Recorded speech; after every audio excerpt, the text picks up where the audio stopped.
no eba ne sa ntempa na o say abato komisa ne timi sesebre na otimi gina party na edin mu ekom la se bedwam na no ana ekoba say primary sa omokọ no eye February 7th ya memede twa mu videos ne nyama na eba bonte kire say ononyafo baba jama acheche nyama bebre bi kire say sika ka ho television ane nyama bebre ompo mo kire say kosuani mokokura amanfo asola ikoto aba no ye pa kosuanim ne de mokwasem jene kakra ne de ma se jine di na uwia wakwakoto aba ehon nsem be bedwa e mpanyimfo ka bia na ndc mpanyimfo ya bedwakuo makomako miensa nipa miensa na omudi omusi wo se yenhwe nsam na aba no omunyemu nhwehwemu na anura bedwakuo no de eye omo report nyina de koma ndc amanyukuo ne se sei na omo ye nhwehwemu ne wie no abetodwa na edwa beto ne se abedwakuo ne de kire se de ekoso no nka be ya nka promise no mohwe na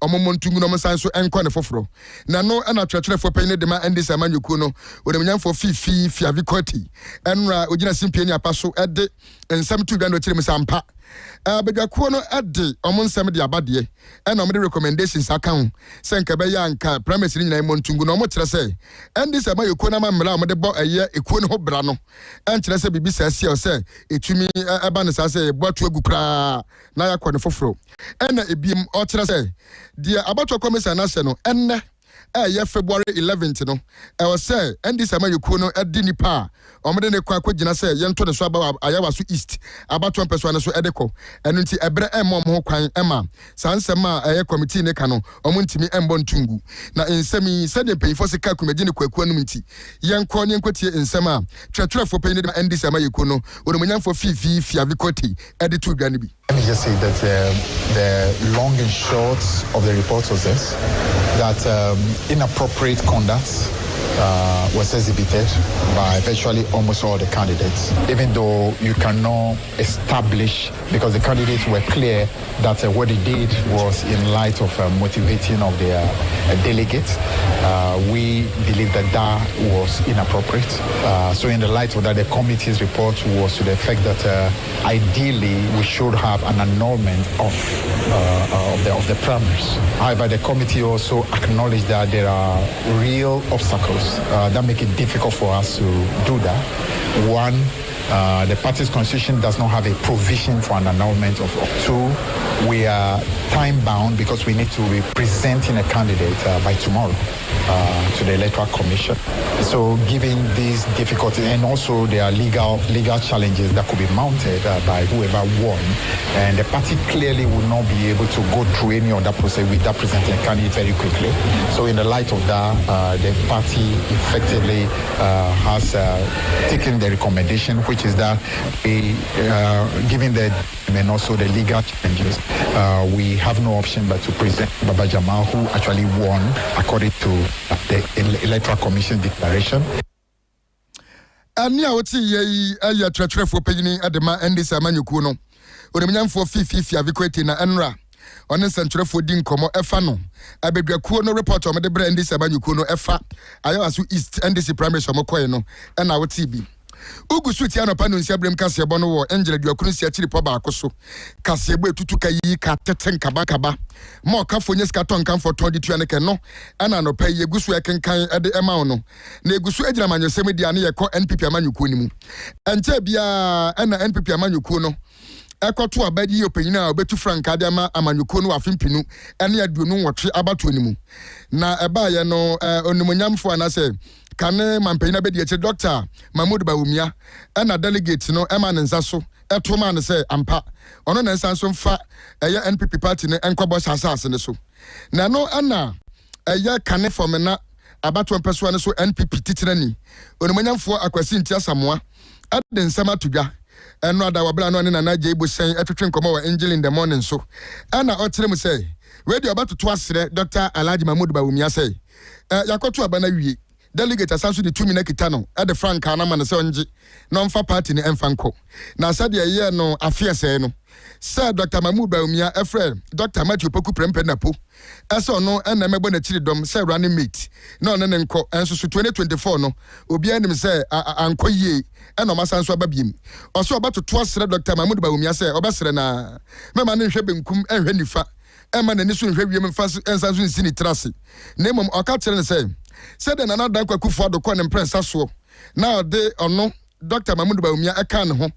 Said ye besi biano na de ne beko ne saso na onye emfama na po na onim se NPP party na bakose mu no se toto so sa no na di nkunimdie edebre aye amanyoku no nti onye ne sa o kire mu se na po ayo bi obetima aboa no nti na kane no yi no na se o makoba ko no madi nkugu eno nkire se omo sanso babie ma e o se oyi ne twetwene ekofa nipa afro da bi o se nipa na gina tum anasa Ghana fo enim no eno ono na po ena mpanyimfo ahya Natalia kama NPP ntale nyina edura no ho amode na kire Ghana fo say we na ebo na chiridom into osan ho kofa ni pafoforo bi na say wani no kwa fa ma Ghana fo na sanso no wani no kwa fa ma manyuko no eno nti ototo asere say onumanyamfo na podie Dr. Alhaji Mahmoud Baumia enhwe non sanso emfa ne kwese ne running mate bi diaka so ye nyina be boa obe yi running mate eno kwa so ye ne ndam because won timi sisa na po na ezo de ma no o je won timi sisa no akufo de conference FI o di ase na party ya te zampa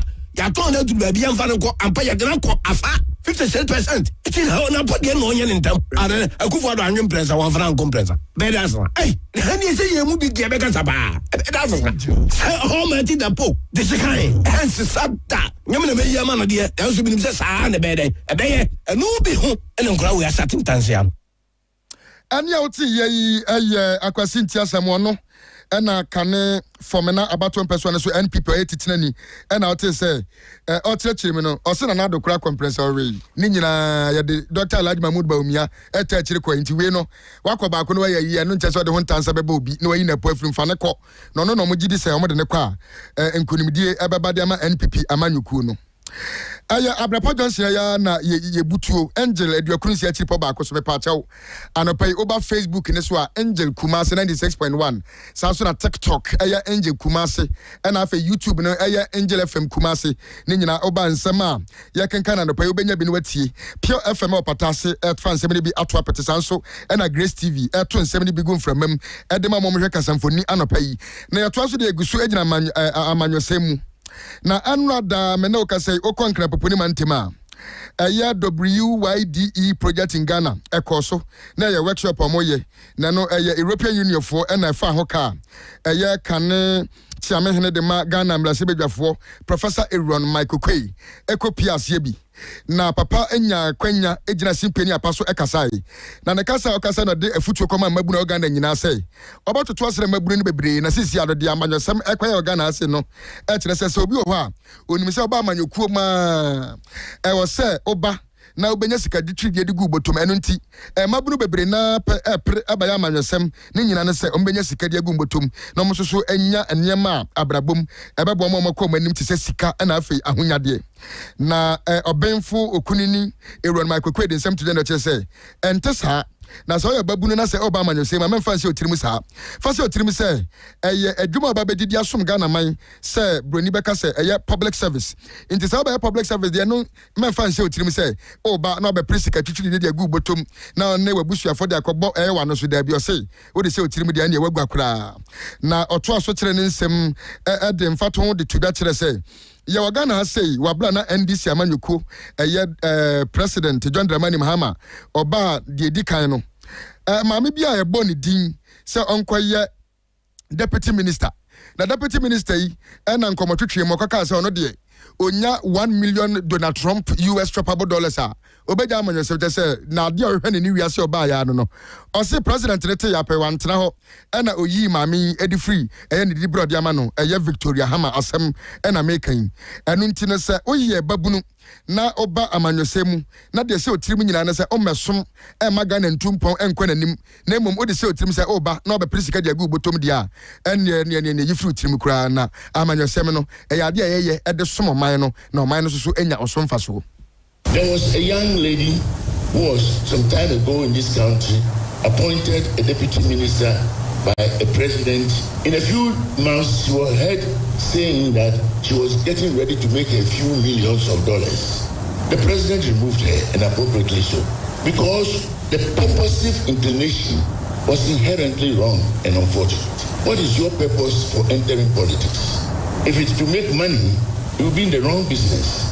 And your peers must all agree that this person is not fit to be a political leader of our people. In other words, the basic issues in politics must be those that we will all be basically agreed upon and bring in qualitative governance. Governance is not just being a member of parliament. Governance is being an effective, knowledgeable, participatory member of parliament. Because that is where you can really contribute to debates and for issues and for policies development.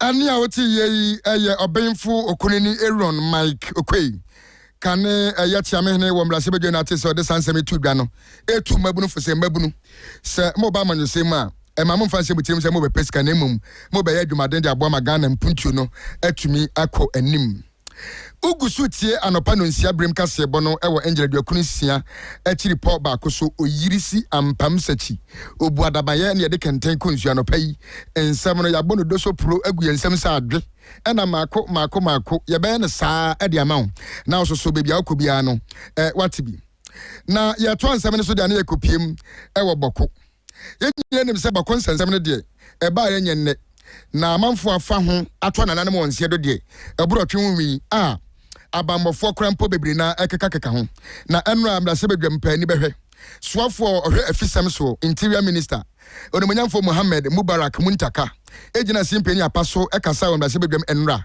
ototo asere amrase bedwafo se osere wo mo a ensem bi bobaba efri boko na samse na bobaba no ono eye interior minister no tia enye ne de na ontime so nka se nsema ya posifo mo waboko eka no obegya tum sa no ahwe ne se ba ne sa na tese dwumadi ana se impemfo de so ne nsa no o ma hwe anya ne yi enam sa yesu nti efre emrase begyafo se o munyina mfa ma dwene mo nkambom na mo hwe kwan mo fa so na o ma hwe na posifo mo waboko no yatimi abo mo ho ban na o kire se aposifo no bi afrefro no ankasa aka che ne se o man transfer o mo aposifo no emfiri boko mpatam ho amfa man ko ba bi fofora kano pamnu sa enkwan ede e Ghana ase pa na wo betena se na nipa da se ni besa ni tuagu omo so pepe di ma yaw na yeku omo na mo gya omo busua omo yire ene omo girlfriends wo pa de ene ensida ene beba mama ne mma ombegya adwuma na to ho na omo nkwa akita omo na ba bi ombefa bi omenya aduane adi bia no so no ombenya aduane adi eno enam so ema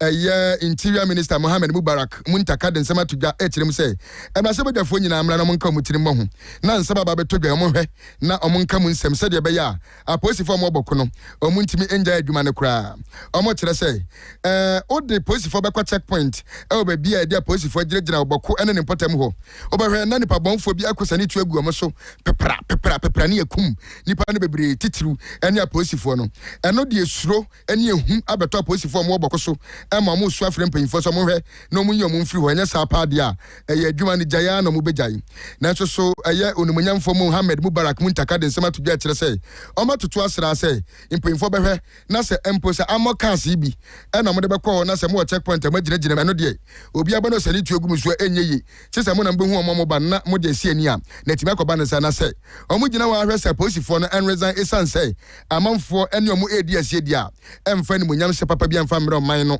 ena afi susu police adwumaku no yenti ensema onumonyamfo Mohammed Mubarak Muntaka edi tudwa e wo mrase bedwafie ni bi 25th of December and today, the number of officers that have been shot and killed in that area is alarming. Just the day before yesterday, an officer was shot and killed. And it makes it very difficult when you want to send officers there. People even go and beg that they have to be transferred. I have instances where you sit in the office and officers resign that if you don't transfer me out of that area, then I'd rather resign and leave the service. Why? Because the citizens there themselves are not helpful. To the extent that, Mr. Speaker, police officers that we put on the barrier, like checkpoints, people have courage to go openly and fire at them and kill them. Yes, in that area, to the extent that at the point that the IGP had to withdraw all police officers from checkpoints, and I had to insist that no, the answer is not to withdraw. We should rather be able to place them with armored vehicles. So when you create a situation where officers do not feel safe, and as MPs, we need to work with these security people so that we'll be able to create an open environment within that area so that the security people will be able to assist and help us. Ani a wote ye swafo hwe afisem so onemanyamfo Mohammed Mubarak Muntaka enra emrase bedwem na tese ode sansemi ede tudwa ekwan mbefa so mo behwe na posifo mo wo boko ne mpatam wo no o meba mo ban se de be ya enkofa oye ni bia emfa ma bi na tese ode sansemi ne tudwa no na ye tufa ne asanso aba beginem ewo asantemantem ase ya anopa no nsebrem ka se bo no asugu so otie ne enjira de okunusia achiri po ba akoso na 2026 World Cancer Day no Ghana yeso yehwe na edi afidie no na asantemantem empanyinfo mo hwe yapomode nsensem so eso eka ho dibisa sede fata na afidie no na asenti eda so o say closing the cancer care gap, community action for prevention and early detection eno ne asenti na eda so na no na eye opini pon no na epini kwankyerefo oda asantemantem eye ayarehwe ano Dr. Fred Adomako Boate de nsem tudwa na okirem say sade eye kokram cancer yare no agi ne din e Ghana ha sei na afibia no amanfo munya bi ekosoro no areho pa na ototo asere empanyinfo say omobehwe na omabom homodin bia say yare eye cancer no sade amanfo enya bi e Ghana se titiri ni asantemantem no eso atumi ate Oto nsem so na okire mu say afimpinu ene aduonu nan nkwa oba eye asantemantem ase ya nipa omunya kokoram yale ni bi eye 18,104 eno ne gina ho 33.6% na che say ekona nim yie pa na mpanyinfo ebehwe say sanema ye bekoso dia na say Ghana ewua na egusu ayewi oto aso kire ne nsem say ohwe World Health Organization who for e dia to just say oba abibirema say Africa ha say pa dia eye kokoram yale no ena ema amanfo wu a eni kwase nkomu wu ntentem saa premature death ena amanfo koso mu wu Africa ha sei na saa to aso koso pa de na tese ye koso na ahwe mabu na dache bi no omo no besi mpanyinfo nan ama abibirem etimi atumpon na yentie nsema Dr. Amuako Boate editor gani bi afia nkasa no ko hyeya ye bia to ye bi na aboni be ka se team a ye bia to ye bi le se na ye ka kokrama kai na ye bi ma omo manya bi no yamane mehu say omo community omo yari one nitimi ehu omo ntam enesi ehu omo ntam nko ahụ ye do makọ baby esi ye do omo ko ni ehu say ade na enyime no eye cancer na say ne cancer ana 3 say cancer na esi omo madura ya omo eno ni ye kan say closing the cancer gap, the community action me no ade na esi ye esi ehu say ya ma cancer na crime na say e ba kra na die ye hu ni tem ni amane na o se bi ase afane na o kan o fa ipa apepe million o pepe du 10 million elebu cancer every year na o sha se o fa ipa be oha mo de sun onson 70 and also fa ipa du a emu onson every developing country na o ta na try so o share the figures na yeah bia no fa ipa be 24,000 new cases in Yakomonia cancer. And no more move from Pokramusa, now we have 15,000. Yeah. And now it's Dr. Amuako Boate and da asantemantem. Apomeden semano no we pepe na asantemantem apomeden aduma ifo mpemfo bebre na den sem to da no chirim say ensem mo kan nyina asa kokram yale no ye behwe ne asoso ano na akofo mpa de ache say ankrankre sanso ena yempatem impanyinfo amaka bie yeye ena afensantrefo nyina ebom na yeta o machi na se ebeka kira manfo ekwan akokramele ne fa so eba ne ebehwe na yetimi asia no kwan ene hia na no nam saye so ema yegidi se de yekan bebere se afibia no etimi kwa anim no eso beta abafom na se ye ne sa kwa anim a ene so etimi abafom kura yensu kokramele ho bi mentie nsema doctor Adomako Boate esanso editu biafa sansem no na oba Ashanti radio so share 2025 you recorded kokram enipa be 18,000 now share a cop show yes share figures kakra bi so oba Ashanti memo ha kokram e to e manu fu no so share 2021 na enipa oha mienu enemy sa eninya sa case no that's 203 2022 oha any abiasa and 2020 564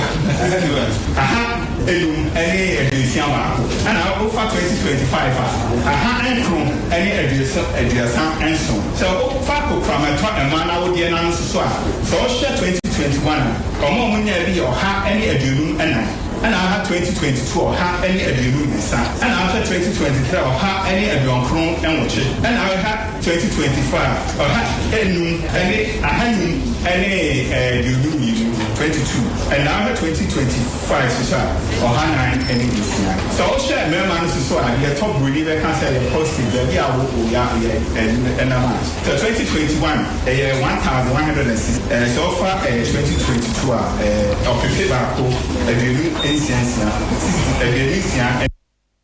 ani a wote ye eya santimante peni kwankyerefo da apomuden sem ano Dr. Fred Adomako Boatin and ate se odin semi etudwa 2026 World Cancer Day dwumadi ekoso asantimante mase no ototo asre ankrankro nyina se yemla mesom ne yemwa ne ntu ase gina we so adan ho agya bofo dedi nkrato ye ba ye do bekwa ma no yeah bia no fani pa 24,000 new cases ye nya komonya cancer and omo move from program no so na mo ye 15,000 yeah bia na afia nkasa no Oshaya ye bia to ye and aboni be ka se team a ye bia to ye ni ne se na ye ka kokram a kai na ye bi ma omo manya bi no yama ne mehu se omo community a omo yari one yitimi ehu omo ntam enesi ehu omo ntam nko a ye di omo akọ ba bi ese ye di omo kọ mi ehu se ade na enyine no eye cancer na se ne cancer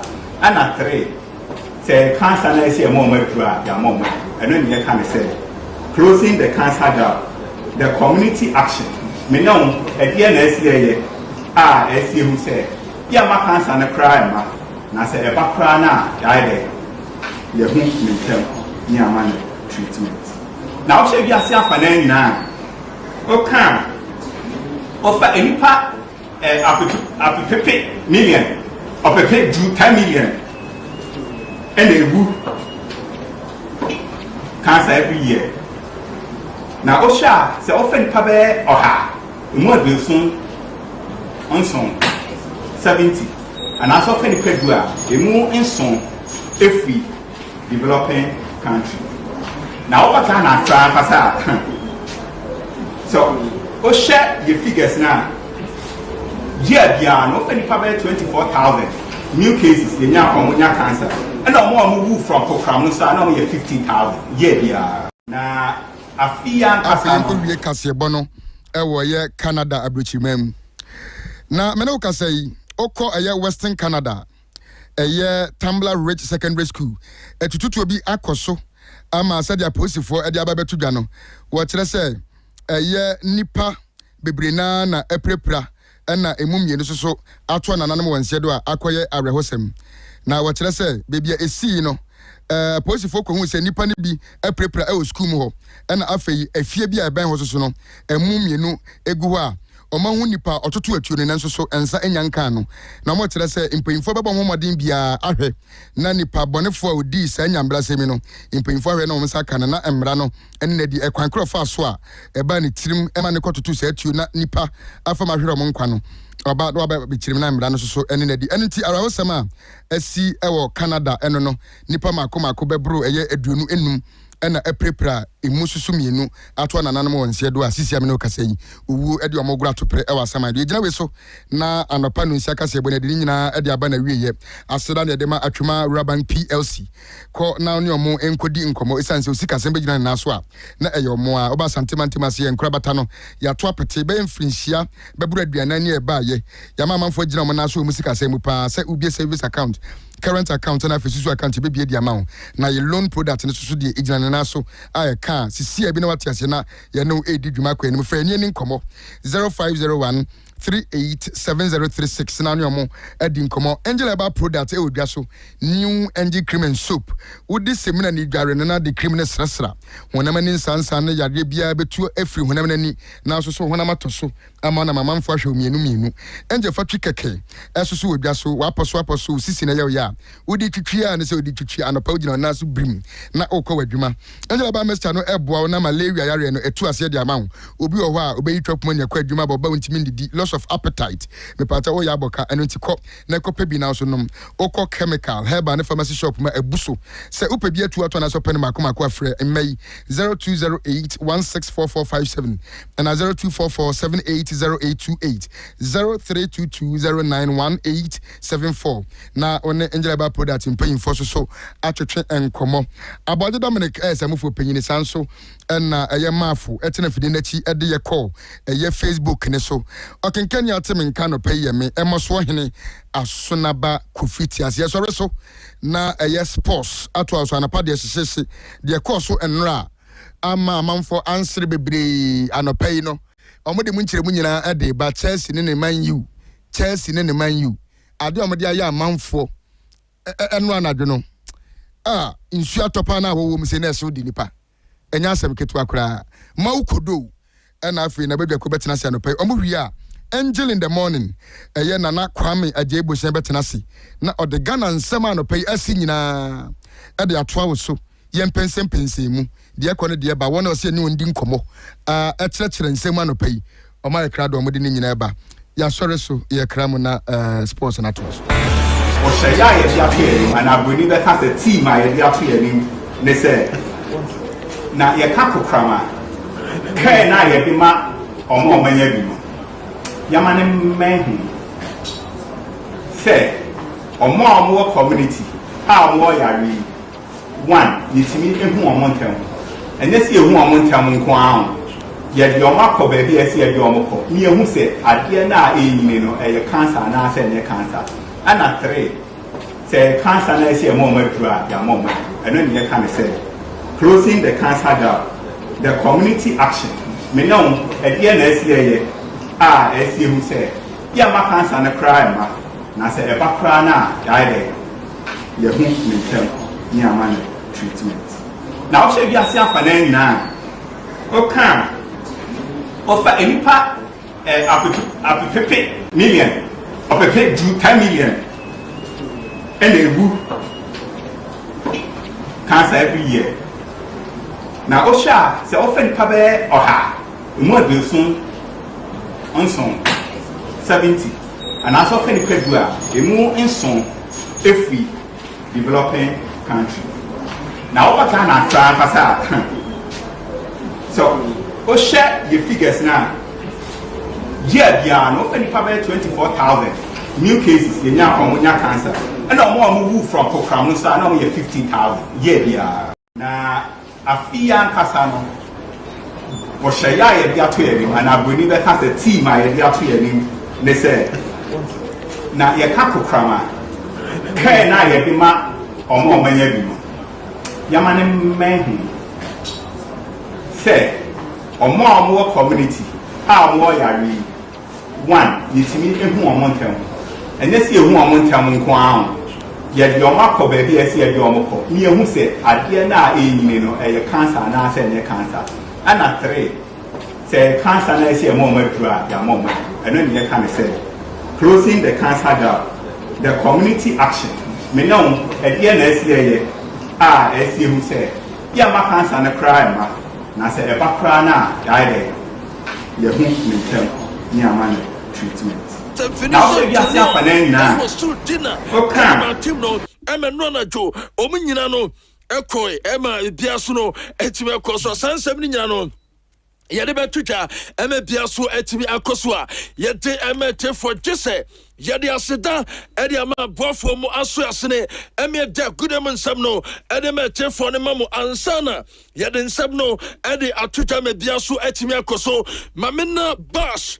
Digital satellite say na men kanto se decoder party na so ye na kwakwa jim na fei odi ase fie eno atu hostel na fei eno aye guest house sinyina no ukwakwaje aye mpuno aye bus digital satellite decoder sinibi na so de kwakwaso na bia so atimi akoso obese ye install it edema wa bus ebe install it edema sanso na teso pese deliver more baby a wo bia o ka kire ya ye be deliver ede amount na bia so atimi akoso ye recharge packages no eno so bese recharge more packages no and from ye pa ye wa Brepo Johnson ship mu Kotoko Junction or Ubetimi a friend and number no 0200 050848 0456 287757 Nane Bash Akasa Eme Biasu Etime Koso Malaria Fever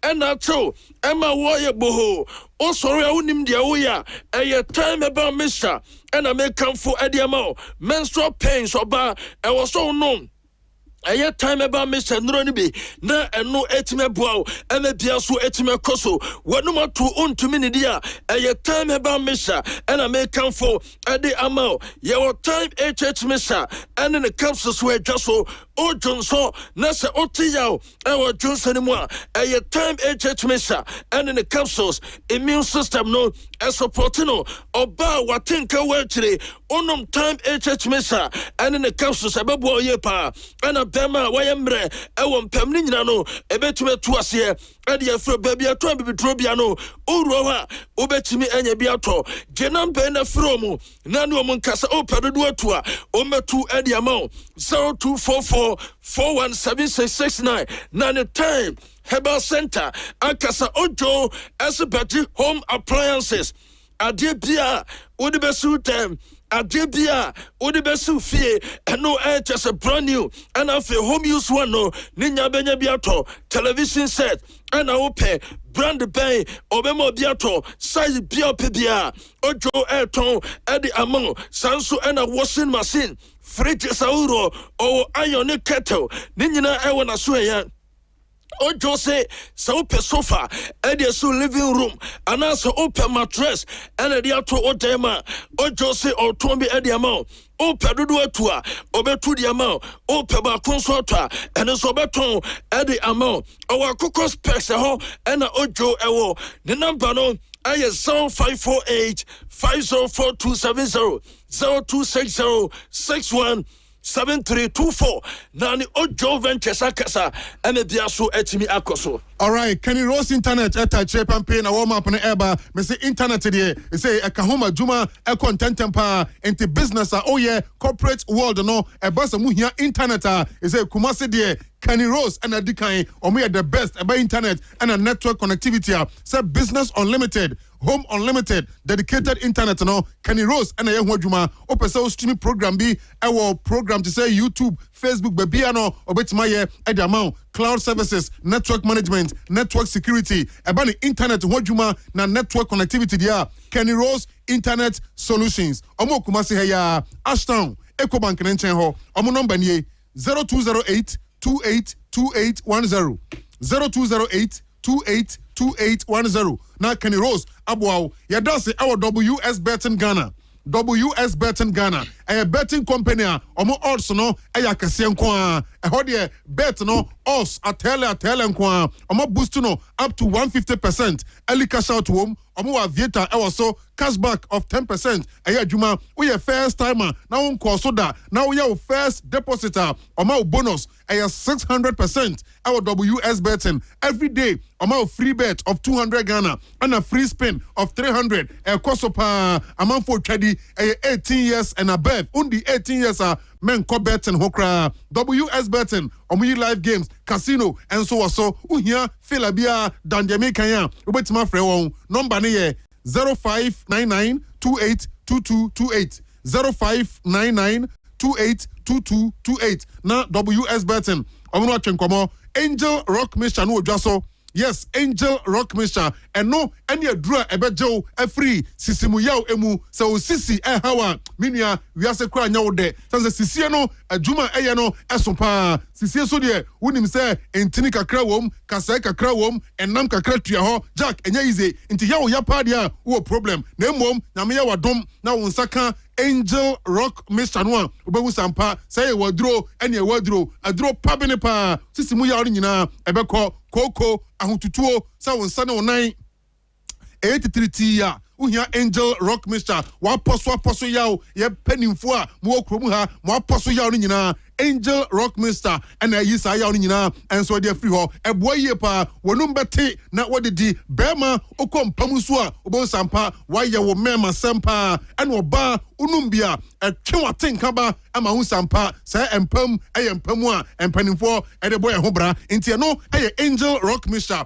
e wo dwaso e honya den kra okọ heba ne pharmacy shop bia no a obenya bi anafra homa iso 0244 719230 and I say 0244 186612 Angel Rockminster amansan say akokra bedi na brewa agye ene asane ho eno ene adia ema tenka ne bapa ema bia so etime kosu nti sade malko abon de rodi atro na no pebi no abobo ebeboa we pa Dr. Kokoten ene dia bedwa so asa malko ano se nyasa okan Angel Rock. Pa.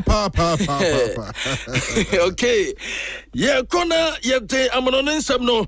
Ente amamu ewo show no so eme bia so etimi akoso kama enya sam kitwa kwa enra match sauro koso ye de san games no ade atwita mamoso no matimi atenam se okokopa Italia enra ta game enu etime koso Napoli team no ene aye komo ema tene koso ema tese ye wie game no na komo team na se bako ema Napoli team no omoso etime atesaka enu etime koso 1-1 ena sa game no enso etime so Como team no at the penalties Napoli for no at the Omafrimo was a gamer and what team cost as America say Como team no omu at to semi-final out as I know and it flew up yet there was some known I met for Emma Mosumatino say or said the game no and some Vesitia and I just a como ever bo Adiatia Inter Emma side game no and Sweatimacosu and that day Bologna and Lazio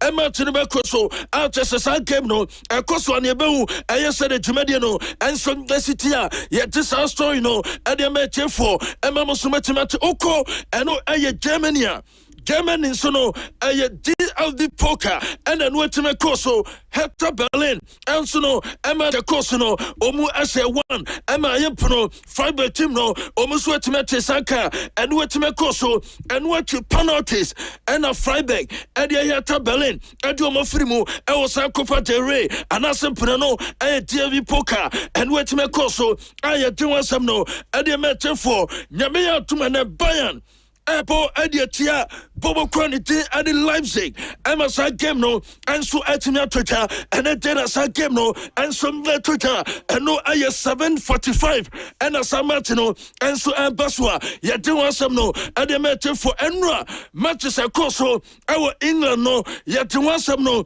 and so at Twitter, and my Muslimatina, and nay, or run anything, and it is a Fabric Gassa, one no any coach a Yokomo, or Mutim no, said you. No, and some letting your fun form no, and was here pa after some Nanyasam Kitwaka, MSC America saying.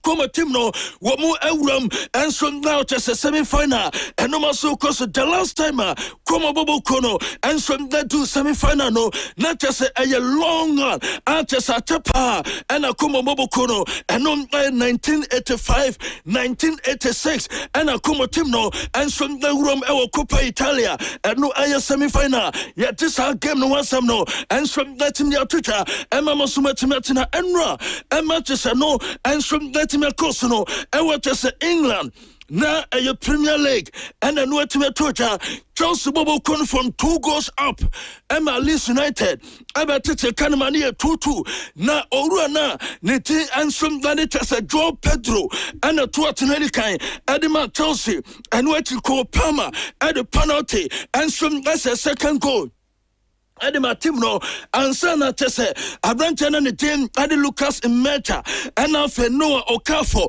Omata Tekano, and Son Latimita Malisa, Matun Aya 2-2, Nako Palma Chance Bia, Onyan a latter part of the game, no, and Cabona Totna, and Cassia Mekase Chelsea, Omo and a Dafota, and no Nansu and a Defuopa, Namum and Yadia, or no Etime making use of that gamer, and no Letime Koso, and what you know, Mamma from Twitter.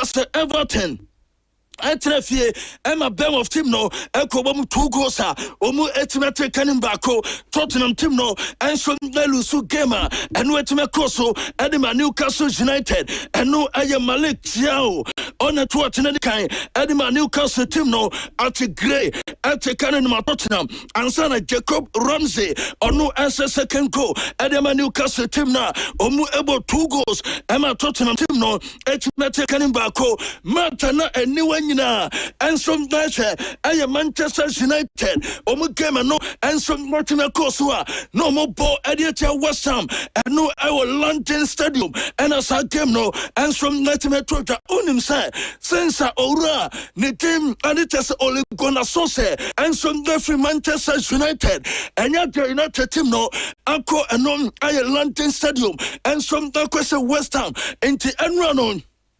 Na matino and some Manchester team no and so nebeti me say ampa matino esase no first half for be antwatina second half no and a Kobas Bobokua ne team and it is a West Ham and no aye Thomas Susek one atwatina di kan Edema team no Manchester Betiase Manchester atwatina and no aye Casemiro ne mova ejesala osagono ema no 90 nyina and no tina Kobas Owura ne team Benjamin Sesko, one on Abema, 90+6, and a Kubas Urano, and some Natekano, and my Manchester team now, and no NHS at the Fuoba, yet you want some no, and you took a Malco on him, say, Oko Premier League Grimoire, Cecilia Mekase 2026, no, and once a Manchester Antimiansha, Nemom, Omni the only clubber, Omu Elusu game. Over the year 2026, and so our Premier League him into way and it is a summer Manchester team non a free bar. Yet this house story, you know, and so let him your Twitter, and Mamma Sumatimati Adia, and no Jane, and my Manchester team they say, o momenta Asio, and some Premier League table no so Manchester Asioma, Ayana Tessa Adene, and some my Manchester team no, and I'm the Wolves and at the last 20th. Burnley team our 19th and a West Ham our 18th. Omu three teams no. Omu Manchester 3-2. Our fear editor Burnley. Yakobo 2-2 our away. Manchester ball 1-1 editor West Ham fear and then run yes I Kokobo 1-1 Manchester SA Wolves away 4 and on betting fear and some letting ball 1 and need to know Orientals our teams here Manchester Elusu 8 points and some letting the free our teams here no senka Manchester team no and some letting me say yet was some no editor Benjamin Sesko. And about Manchester in the first 16 matches, Malcona was 2 goals. And the Manchester team no, and yet the last 5 matches I yet Sesko Abono was 4 goals. And the Manchester Fay and Urano and so finding the feater and no NHS Jeffrey Bar. Yet this has no and some let him their Twitter Ora Nite NHS Frank Ellet. Malco went to me and unity no na Enra Massa or streamy baby I know her game the fear. Streaming live. I want to say YouTube no so. Na do mirabino nipa dom. I just na share. I show no live. I want to say YouTube no so no. Almost bear 150,000. Marco live show. And nipa dom no mukususa. I just omuhesa jumedia no. Na ora no ni feelings no. Na just a mixed one. Do mirabia. Na just wasre kakra. Edu mrebia no wamuna edu mrebia no yeti after sa time no na game no enso koso na sa time na ye pon ya no oyo ura ni ma se ni suo enso na tata no ense de kika kono pasa ni tri no ebefu ache eno ene chese de free oba ye this story no enso let him ya to the Chelsea team no makata so ko Palmer or say chance na just say a clear cut opportunity at the matches Bobokono, Nemko Palmer, and to Manchester game no Nicot a Liam Rossinia and some Tanadia to just say Timisi a Tessie Seko Palmer Enya a yes I can see a 1,000 times 9 199 chances no anasa time no obese baako pewe ene no anso etinya ba wono etimia say no na oso no anya dia oblem ko pama because game na course no na Chelsea ene di 2-0 ene kwasa mo list ebeteka na mo last minute goal ansa na mo etimia say mo betima win this game no ene yesema coach no ade atoja Makukuraya eno yesu opraye ewo ne hamstring ene diamate and it's a coach no that's it nyame atuma ene o metwa scan ansana o ma usama kukuraya no next game no obetime sia kan anase ontimi sia kan eno ene defri oba ye din wasem na tuta nema ede eye Santos agency atesem ode koma Leo Messi ene Messi enkura no antim ode suggest no enso kwache Messi eno ene defri oba diamante se Barcelona ene Girona nyame atuma no aye Monday ena sa game ne baso matese Girona team no ade atoja se take it no o ma toni nyina wie atese Estado Montelevi eno ebe boma e wo sa game eno etime akoso na manko ka Atletico Madrid ane chese Barcelona Martin ebe basu se Thursday and as I game no ebe timi atoja na mamen fan toja ese Barcelona ade no atese ebe koso no yese more days ewom na mum take it no aka 2000 per no ma ton take it ni nyina wie Rafinha so Diamante se almost omo ya runi out Ewa Samata Barca Epo Edite Atletico Madrid eno ene defri oba yati wansem na tuja enra Real Madrid team no have dinner na sa dinner no na Matisse Vinicius Junior eno organize sa dinner no ahmatia eno Matisse boys no enso epapemwa obia ekoni fie Matisse Raul Asensio ono ane the last person ono fi restaurant wo yati wansem no enso etim dia tuja emamosumati Malco, mother force omni scout. Ebeko watch up in a basuna say. Na onse omunya James Rodriguez. Eno musafa Tony Cruz after 2014 World Cup no. Enti almost this year, almost scout to be a pa. No matter say, omenya talent. Eme biaso etimi akosinti Malco. Local stories no to aso. All right, Grandmaster, Meda was enough and Saka, Fisamuno, and so ha, Yamatifo, who nine Pedemu, na Angel in the morning, Intimi and Twaso, Yanshas here, our Black Queens of Ghana, Suye, Yenimsa Afi, next month, March on the 17th. And a woman Afcon no Basu Morocco into Black Queens Eguso mbe prepare ediako ni nimse nanka West Africa Football Union Zombie wafubi no oma organize a 4-nation tournament and no Baso na Black Queens of Ghana edia siesie ye ho enso Burkina Faso a tournament na Ghana for yehwe animu se Black Queens no ebetimi akọ chese enya sam ketwakra na mom enkran seka ene se Black Queens of Ghana atwene ho edia free wafubi championship Eba nanka ya Ghana, Senegal, and then Omay fan say Cote d'Ivoire. It's a Ghana twene ho ama Burkina Faso and abeshem a twene Ghana twene ho nyina and so and say tournament bi and so pai Black Queens Ekobo and tournament your friend say Pink Ladies Cup. Yeah, Pink Ladies Cup. Ebaso our UAE. Date no 28th of February. Ekopim the 8th of March. And untino Black Queens HSF wamoko boss our games no against Russia, Hong Kong, and Tanzania. Intisawa Fubi Championship no Black Queens nyadia wamu ebetimesi akain. Yanko Black Princesses asuye under 20 girls no make us say Omolande or South Africa. Na meboa memenda ana game ne ebaso under 20 Women World Cup qualifiers no ene guso ayebo first leg our Accra no South Africa girls no ene ebe kote Sunday twamui amo bia to atanam yenu enti memenda ye hwese Black Princesses ebetimi attending nyoma our South Africa na qualification no o my Ghana ye nsaka enra ana team no efri ha make us say omadru our start acclimatize ene adia yanko Black Stars na so ye yenim se World Cup no afi ebenya baso Ghana so kono de anya yakọ nemon players ni bi o ho omodo do mu ye pa ba ko ye Mohamed Salisu nanse opraye aye pra ne mu odin pa amankra e ba chese Black Stars team doctor Prince Pombo akona so ye ewo Monaco ene Abrantia Salisu akoshia ama doctor nyina dinkomo ahwe kwan offers one ho tono ene ade rehabilitation oye nyina no Dr. Prince Pambo akohwe ni programmer wode eye ne fitness training no eno nti no eyensama ekoye ama my Ghana say ye players no yen to o ma jeje musa Dr. Prince Pambo efina soma no so onkohwe Mohamed Salisu na eno so ene de tie ewo ho meka Black Stars ho nsem no me fan to just say Nansaya and a Ghana FA arrangement Emma 4 coaches Eko Suade Ewo Wales Ora Gordon Trump Ekobi Abdullah Ghazali Winfred Dormon and a Fatau Salifu make us say course no Omako Yewie Awomo Abafie na Gordon Trump say oh program ni die eyepa a beer omadrim ewo coach na omugusu ye. Well, it's a great experience to enhance and upgrade our coaching learning process that the FA initiated us to go into. I think it's a very good thing for the nation to bring up the young coaches who are coming up, and the fact that we have to upgrade our coaching education.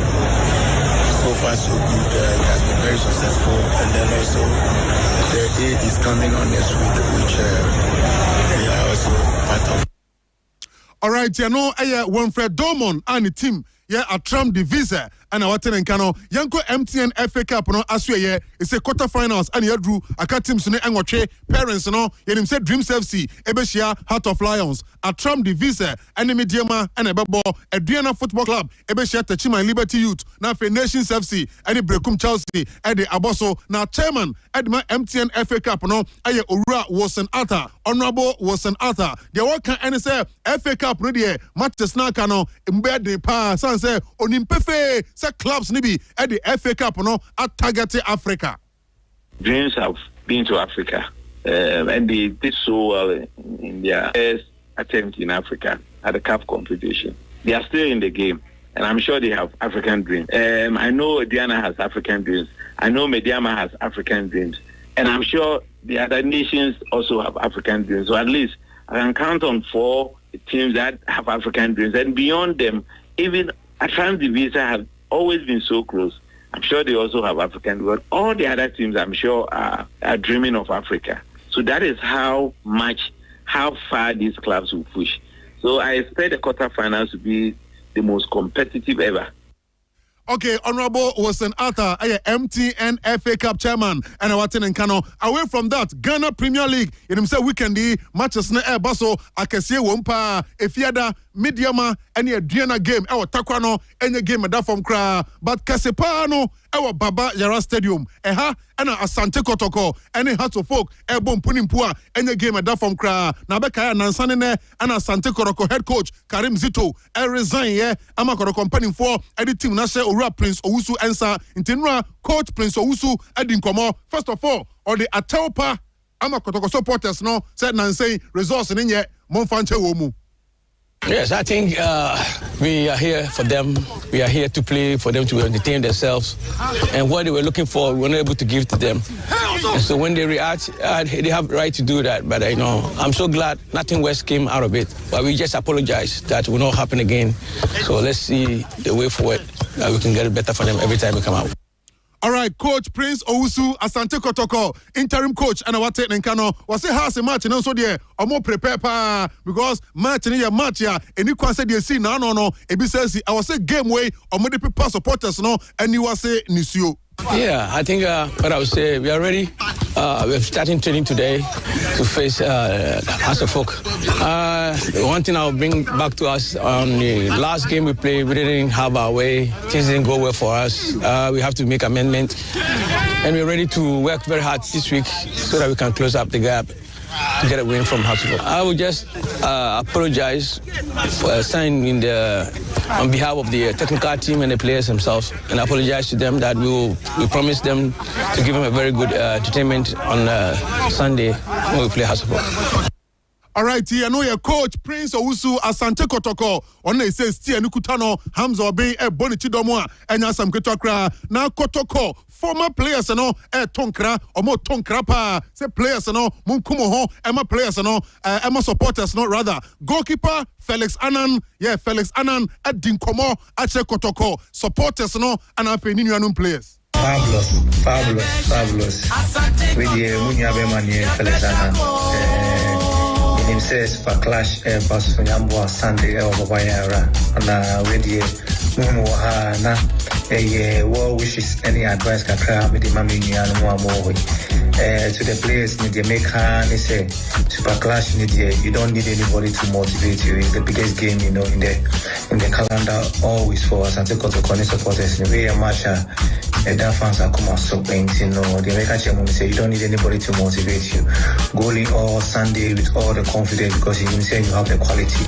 Now I'm the boy maybe showing you all the best and then I'm urging the fans and they say but the Mombra you him say sometimes the never be see the ups and downs but at the end of the day, team Modia and each and every day Montreal and Monco Stadium and Monco supporting boys in the Sunday we all right, no goalkeeper Felix Annan and I want Nkano Prince Anoche, Prince Anoche, Samu Kano, Achiro, no Prapra Hoyoko. Now Prince and Swakasa for match home. Fabulous, the best. And I am one former player, Prince Anoche. Sarabamunasia Vianney, Kotokone has match ever born on 14th of February. And I'm a supporters, but if you are seeing an idea on the camera, a special park and some other supporting it. I'm a child be the when we say I'm on pound. Now, 3 points about Yadia. And I'll be the Namisha will be all right, I know I am former defender Sante Kotoko, Prince Anoche, and Watenenkano. Now, striker Sadiq Adams. Mekaisa Tamalema, no, or Bohatrick. First half, no, na Sadiq attending Safri Hokra. Sadiq, as well in Komo, Kotokone Heart of Folk. Fabulous week. And you know, my bommy coach guys, I hope so be on your camp. I'm just here to wish you guys the best of luck coming Sunday. I know you guys are going to deliver. I know you guys are going to win. It's past. Life continues. I know you guys are going through some difficulties because might lose some coach, but life continues. Mestre says, Sunday, let's do it for him. Let's win for the team. Let's win for the fans. And I know you guys can do it. I know you guys can even do it more. I know after the 100 and something minutes, you guys will become victorious on Sunday. Until Mestre says, fans in Yinano, Obonko Stadium, they should troop in their numbers and support the team. And I did the attempt. And call say who could the attempt. Mestre Monko and Monko support the team in a positive way. No more positive results. Fabulous. All right, I know a striker Sadiq Adams and your coach and what now former goalkeeper had to folk Sani Mohammed is a or a posini say posi for the unim say asumduen samonkwa Sani Mohammed and Swakasa for match Sunday Ebaso Baba Jara Stadium.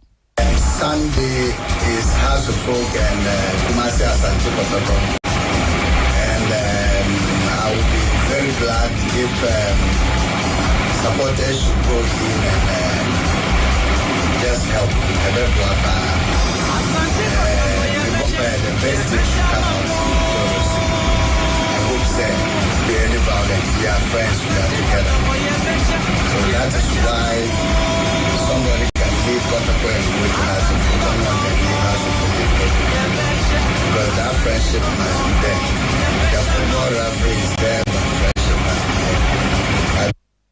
All right, Sani Mohammed and our tenant former goalkeeper had to vote. Come Sunday game in Airbaso. Now had to folk news about midfielder Abdul Karim Obekaya and saying Oshreniba Arahosempa Dana has Nibe Chemboy and Yumrenwa and a midfielder Abdul Karim ɔhwere ne ba ketewa yawo no nti Heart of Folk Emma ne days kakra sɛ onko fie na onko su kakra na onsan emra ɛsɛ abrantie na started training na bibia ɛkɔ so Emma no a yɛhwɛ anim sɛ come Sunday sɛ coach Didi ɛpɛnko ade a ɔde Abdul Karim ɛnso ɛbɛsi akan nti na ɛno deɛ tɛ yɛnyina wei so na no pay yɛmfa ɔsom no empem ɛha na yɛmo aboa yɛn ho nkɔpono kɛseɛ so na Angel in the morning ntimi emra so Nana Kwame Adjei Bohyen ayɛ krado a adwumade no nyinaa ɛnso ɛhyɛ ne nsa nti na ɛno nso ɛne deɛ tia no pay mamemmɔ Mr. Eugene Kofi Amankwa aba so Mr. Eugene Kofi Amankwa ono ene ye chief executive officer de ma Eugene Mart Travel and Consult yeguso a catch Ghana for upesa ukọ World Cup ni bia tam na nie mentena hwa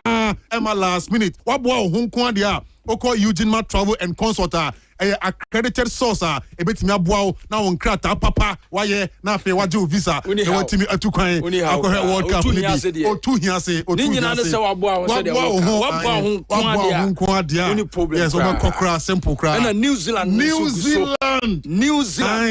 some countries are on Australia into from New Zealand to Australia no enye problem cry na New Zealand no so cry na wo nyo ko wura a ebe wo den cry so be person be Australia adwuma be funu adwuma ne doso adwuma ena sika ne so wo eni sika ne nam eni sika ne nam o adwuma wo ye adwuma de wo nya kapre no krache eni sika ne nam tiko New Zealand Eugene Mart ebe boa Kumasi here North Central so ena owo Boogies enchen hwa e was South Junction ana oboa se owo Yak Towers ebe mosque no a no mani ne frɛ no na emwa pa 0553 944 608 and answer 0509 725633 Eugene Mart Travel and Consult. Okay.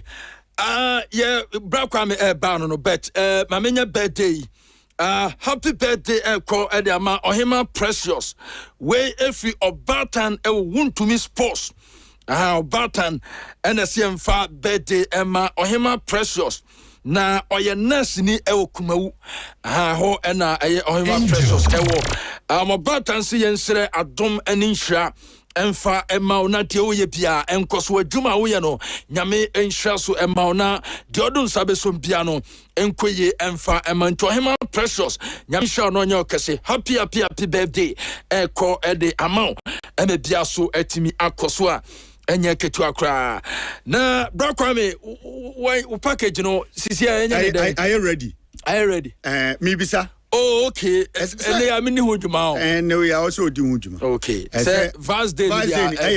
Saturday. Hey, Saturday be ya. When I have Thursday, one I win. I'm 40 ya. Omo enye package bi. Ai, inti se obe ya odi a we am no din komo we chiro ya na. Okay, yo, odi agra. Odi be si achire. Na no ya course bi kuko kozo obi fro obi so. Obi pese oye ne Valentine na o pese o chew iPhone 14 obusa so o boyfriend o zi oni bi say na ne boy ne su gira line so o the hair o test ahwe o test na ahwe o test ahwe ansa iPhone 17 amade na ko iPhone 17 Pro Max ai mini boyfriend is odi ye nkrofo odi ye nkrofo a wani mbegu ase odi agro wani mbegu ase enti wuko fifi funa wuko fifi funa ni dia send wa wasemwa o yire pa ne afre no se obi pese odi ade ebre no o se Ghana ya attitude no obi pese odi ade ebre o na o se ayi ukunu eno no ojina phone so o se enti ayi bo ukunu ni din o kaka ni tirim ukunu di so kaka enkrofo bi ni mo ha asemu wa mo hu se na ni ji wo mo e na oboni kunu din a wa hwe anasa ade na ye de bre no ya fa ko ni pefe se ni kunu kwa asemu enti we no Thursday e wo so chodofo ade simple number na me di tudwa no 0558 238187 0558 238187 where number offer no afre na o package ni edi hujuma edi amount e me bia so atimi akoso de o pe bia ye be amount e package simple na de amount dofo no e me na ni agye ho ni agye ho e me bia so atimi love in the air odo de whether no so ye whether na ye love is good but this I minim say bia asori asofo no so say strana afibia sa na ekono because who said this a month of February no. Fastings and sorry year fasting pa 50 days, a be year 40 days, a be year hey. Nonsense, sorry, no. Do na me na say. Oh, me him say be I start here fino. You start here fino sorry ni bi o ha. You start here fino o fasting o mtaye. E be 40 days, e be 50 days. Prophet Ajimala bi say mo so ye 50 days. O mu nwie o mu gu so a o mo ye. Prophet Evans o sis upon so ye over be 40 days. Yes, so ye. And sorry mo so mo ye ya. Nkrofo so o mo fan time hye February. I was the first no. Na Valentine no as a sorry for as a Christian word no. As a me wa yes, but you can be oh, na first no be say ye di Valentine we normal but oh ye di Valentine we no condoms are short. It then Nkrofo who say that day no I'm for the deep one. Nkrofo di deep one ya. With this and who I sorry for the who say no. No afi no mutimi nya ho hwe no. No mo bomb fight say ada ne bi ensuo nto. Yes.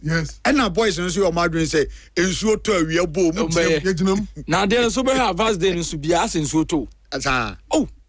Most vast day bia. Me observation kakra ma no. As a vast day bia ensuo to. Yeah, ensuo to vast day bia ensuo to. This year this year so bia like this year ensuo asa kwa koto. Yes, bia this year ensuo be kwa koto. Saturday ensuo beto. And vast day ya so na dehye mani di na oda. The countdown is on. Into 3 days. The countdown is on. 3 days. 3 days. The machine is working. Man. The machine is working. The Scopus Fields is working. Fantastic. The Scopus Fields is working. Sunday no so better they said the auto the oven stove any the akeke nyina na kebab stand any the akeke nyina na o wa chele o wa obesade account. The shishima. The shishima fit bia oye. Afi bia ne birthday bia oye. Mr. Ebenezer K. That's right. Ebenezer Kwabena Adu. You wish no all the best. And also Nana J. wo Adonko Company Limited. And they the birthday. Oh, Nana J. Nana J. And they na woda. Ma emphasize konyesu I wish no. Happy birthday. Say na no be hunu bia no the Angel Rock. Yes. And na mudende Nana J. Of Adonko Company Limited. Onya kwada opomha. Wa Rocky ache. My name Nana Kwame Adjei Adonko Company Limited. Na yo awoda. Happy birthday to you. Nana nyame nshraw. Na ma akoma so adi. Sinanim say. Enso embrem. Yes. Company mangala simbusa mawko asem say fasting e kan asem 50 days ubetimi aye. 50 days. Say 6 to 6. 6 to 6. Now, the fasting you say 6 to 12 so. How much by 6 to 12? Okay, relative. Minimum the all can say. 6 to 12. And 6 to 12. And I can dry. Oh my you. Hey, when you say dry. You're dry. Dry. No dry no bet me 50 days. 50 days. Hey. Kwame dry. Yes, you cry you do baby no sam ko so na. Oh yes wo Kwame. Dry. Kwame ko di boyeni. I mean, Maukodo and quality na the warm up sports the ebre no boy hunyankopon yadoma this Sunday Kumase Asante Kotoko version of El Clasico no Kumase Asante Kotoko ni Accra so folk or the Baba Yara Sports Stadium enya agro krenti se unya will take it here get your take it na ye nyina nko support Kumase Asante Kotoko metema atia ne mui awode ne da so ho nyame ya adomo Sunday boys na ahye boss o mbeti wo monim team no nyina ye prepared so mbeti wo monim enti yenso yenko ne yenko support wo mo this Sunday na bibia anso entumi enye kama se ya ni mako ajoin me ofia se ye mo ache Kwame mejemoso na ohompom boko de nyame adaroma anope ye pa seyi de nyame ase na me da ase se wo bisa me asedanka twedi ampon se wo hu ye mobo na wa ma bibia dedetin me de nchama ye tifo nyina anope ona obom paye maye nyina nyame nkoso nsira wo so mo kaye na wo so mo be o madwene se wo bo amaye no nyame nkoso ankaka no mo bi maye na yi said in so neto Kwame nyame nkai ubia na ni sira no entongu o muso na bibia enye kama ema wo no nana man soko eye brun nkoso hima wa ampa me nana me mo ache ajo so kataji ne mpombo ko de nyame adawro ma nana de na nsen so no awaka so obie na daka so dada enti ene no obehwe ginyame nko a ne earrings ni ginyame na afi ne chain gunko mu so se ginyame esoso ne bracelet na anti ma twere so nana na ye de atro de diamond ye de atro kama so e de ama na ahwe na tare no so de na blinky said you know abeka no blinky kama minim ye de trebi na dem ye green and I face or some diamond shining sparkling test fry test go so je jo spane test fry Dana obi ahoye oh nyame adawro ma do onya mreda nti menka se obe senka se hia bubu dabi until the bones are rotting bones no so de wa mu ya kura dabi te mani hu kura na ba bia se dabi andra bedum kania no nsia bo pa mu nra nu besi se ban so ye ewanyi crop Islamic omudum time 6:30 ai nra be bo 6:30 ya bedum no me ba nyina ba nso he anumere 6:30 ne nyina ba nso he atai dum wo hana ana nsa bedum no sa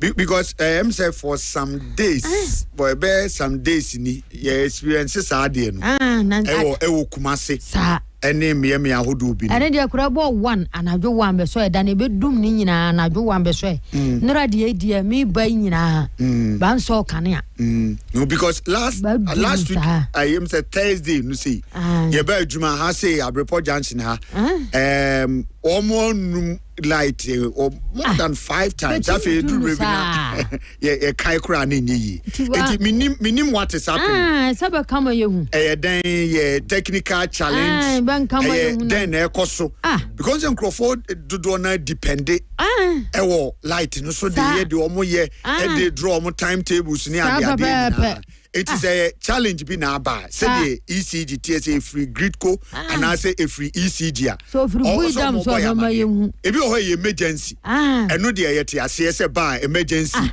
ebi o ha untumi enya ho hwe wo behwe na asi because say mfidie eno omde ye adwuma eti bibia atimisi ba bi o ho na say ye gidi say planned na inform enkrofo ne be yi we need to inform them no bia ahu said ya ba nyina ba nso a plan ne niema e dia fa nti anopai ayifo ni nyina no ya nyina ye ni kanea St George's school mu nyina ko kanea ni ho okay send me a voice na me hwe ba bia wo and say light ni bi e wo ho for some time say now light no etie ejina so anase said the amanso ko kan edundum baby awo no 0246677566 0246677566 0246677566 nra michelle o say line no 0246677566 so that is the line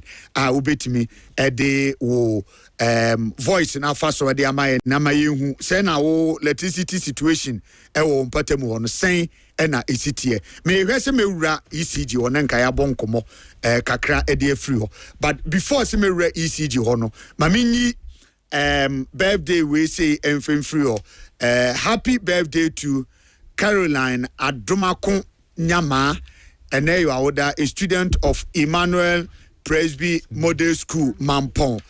Today is your birthday. Wishing you long life with good health, success, and more blessings. This one is coming from your mom, Madame Atai Brago, and Uncle Robert. And I see and wish you happy birthday. So, Caroline Adomako Nyama, today is your birthday. Happy birthday to you.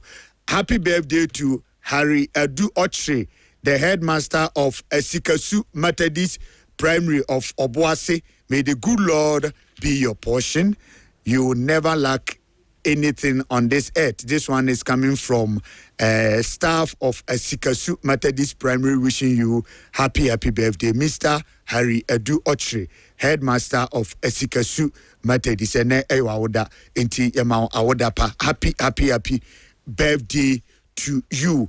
Na Enra, Speaker of Parliament, Right Honorable Alban Kingsford Sumano Babin. Enra anti-LGBT bill ayaka ho asemwa obekaya na otwimu minority domkuma omra sebedefie no Honorable Alexander Kwame na afenyo marking edibetu dwa se sa LGBT bill na damra sebedefie ho osusu se NDC for edi year campaign ekama ne tonkrofo trim se aban ne mpeso obesan aban na ninyi ho enam so menkrofo bebre ejina aso edeto aba nanso ebesi ne ohwe aban no na ho keka ene parliament ahho keka ese omo aye omo adwen se mra no omo mpese omo agitumu anasa aban no empese wode ne nsa ebehye sa emra no ase obekaya member of parliament ono nso mrachebedafie sabre ewo NDC South Dai constituency Nelson Dafiamapo enso last week in the betu they say president they were ready so person was sign emra no say ne yia say parliament for etimi ewie mra no na omo aditumu a Mampani John Dramani Mahama is ready ne pen aye ready person oje sa emra no etum enra ewo parliament Speaker of Parliament akachire the business committee say omo enkotenase na omo enye enhihyeya omo ede sa emra no ba beto mrasebedefie ho na omo ahyase aye hu adwumadie enti enura the Speaker of Parliament I refer anti-LGBT bill no ede ama the business committee say enenu otena ye omo nkonkoye hu adwuma na omo mfamra mrachebedefie ho na omo nhyase into ho anamo yentie enura Speaker Right Honorable Alban Kingsford Babin enura ebra na will take this decision. 1. The reintroduced bill maintains its underlying principles and core objectives. 2. The bill does not contravene any constitutional provision, particularly Articles 106 and 108 of the 1992 Constitution. 3. The bill does not contain any provision that seeks to impose taxation or charge on the Consolidated Fund or other public funds of Ghana, or impose payment, issue, or withdrawal from the Consolidated Fund. The committee, by a unanimous decision, advised that the bill be introduced in the House. Honorable members, I have reviewed the report of the committee and formed the opinion that the bill does not impose or alter taxation or a charge on the Consolidated Fund in the manner related in Article 108 of the Constitution.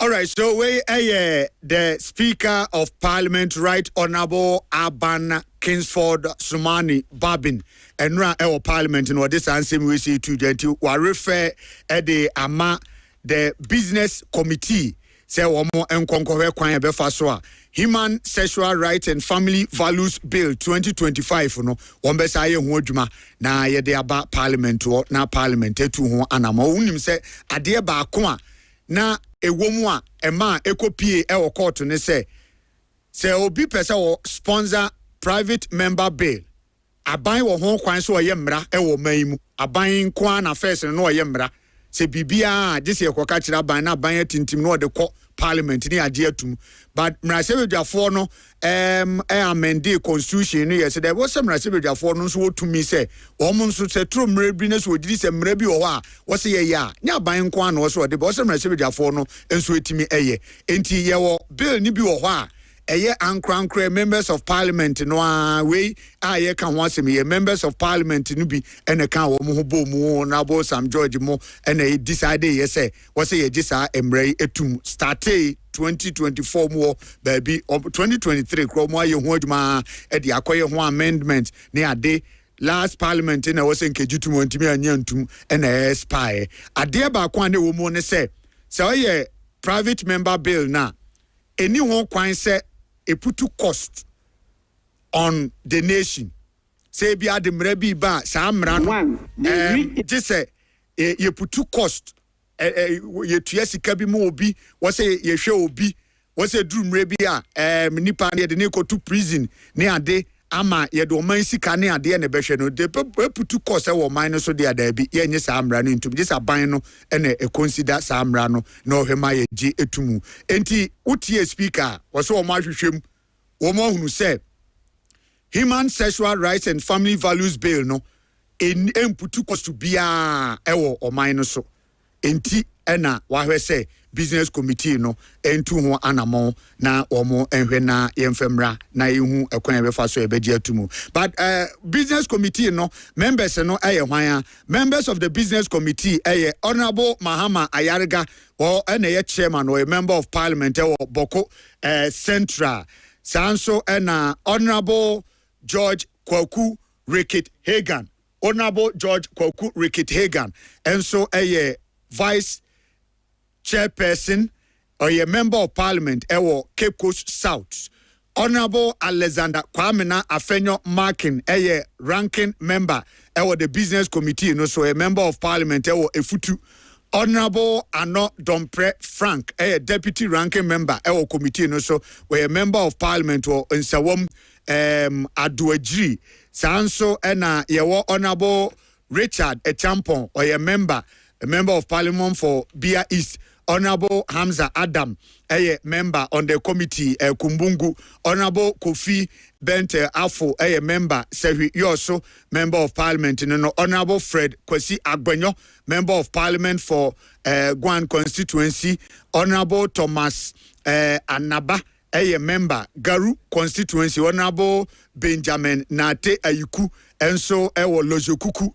Ononso a member ewo committee no eso sanso ene ewo Honorable Muhammad Batagia enso a member Sisala East ena Honorable Comfort Doyo Kujo Ganza enso a member Honorable Mavis Nkansa board member Afija Setire East member of parliament me MP no Honorable Habib Idrisu MP Toron ononso a member Honorable Roxin Nelson Eche Dafiamapo Sadoi member of parliament Honorable Nana Oseyaji a new job member of parliament also a member and Honorable Mohammed Adem Ramadan and so a member nti we muni members are ene ya refer anti-LGBT bill no edi ama on so omunkoye ho adwuma no monsan emfemra parliament PM so yedi atire ye be follow na de be pie free mu ababia no ya mo aso ate but na ye bon komo on ECG say CA light reports are airbar voices na afi sabre abrepofo ne mpatamu nyina almost 6:30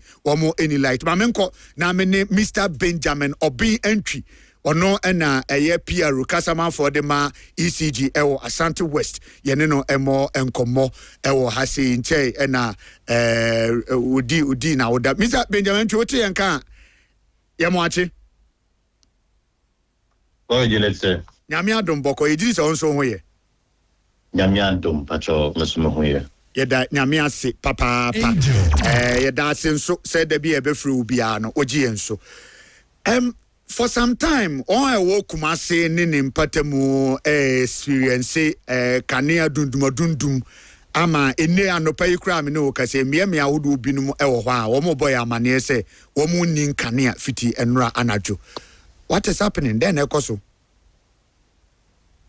Yo matemefa akwenya so echia ye uti for ne ata for wo ya be for Facebook ya be so na afesia mo bi afesia pa because me say me say afesia say de kai ka say ni e o video no so nti yeso that's na akwenya o da ma ele anopi de bien de ka so Angel FM there body the credit yeduma because you say afesia mo na time na on international boy abasopa edibunya afiasha se pon international boy abasopa eti se o ha bia bakakana se betuma ka se na otwi mu na bigger to try as a more case beautiful company ya gidi yenim se demo kan no kre nti so wo aba so se mo de no kre ye mana de biada mo buana ECG ya so me beautiful one santimania so no kan the kre se be se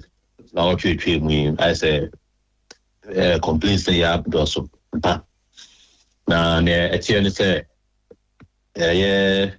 ya wada etwi mu na ehase na ya wada etwi mu ya homa ne free rich eba adwato a substation war new station no all the way through to by kese to offense no any problem ya woman ete na ete wo require about the rich international school one when ka pe de krata ba bonte na ete sa ya wada ne bibeno na lines in you na hono tier 1 and 2 into one at na call secretary so if you don't want to interest our man and adjourn because 3,000 votes na a pylon so nti na be transfer that call back on so say kai 1 and 2 na ni the next time can say second line fa obia load based on Ghana water na e wo honom ni ntino Ghana water load na so wo o abene ba request on load na so nti entumi mfo bia eni ntino ebi mu enya kania sa ya wada na najo no but nyamencha the Friday na no pana se fiera no pano the engineers no akọ site ti o mo call site no kwakọ ye edwuma na esan say lines no miune na mo bembe na ba kwate no na say dum miune nyina na omo ye edwuma so kwakọ le kata ba bonse nti say if you are by from 8 to area 2 to 3 no mo bi edwuma no ti yomo bi dono bibia yedel fonya benya kanya na letese sala na call from so na ka mo abrepo bunikru subonten kwara so complex o abe kropo daba tano so kwara so ka se bo kwa macro se passer de benyi afare Sofia tafwa nkitia kodie more offenso tetre kokote boamai na mo sanko nyambo nyina mo kai enti na on ba sadan but sa your friend say you use a problem na your fiara no ewia no na kana ni gina so kopem say memenda na nyume na nsu kese na toy so be kai so be to sa memenda na was something more say pa no so sa no so sa na ba ni sa no yeah line free about to new plastation call was a line main line in the free rate but we do about to a twice to call by kese any offense to near twice to call by kese offense no yes line in the in fact in soon terms one country man so the touch man omo was ankle kodie more acom the na senina omo kai but line nyamincha the ECG ye discuss show line for fraud crap we talk as if we ko wi na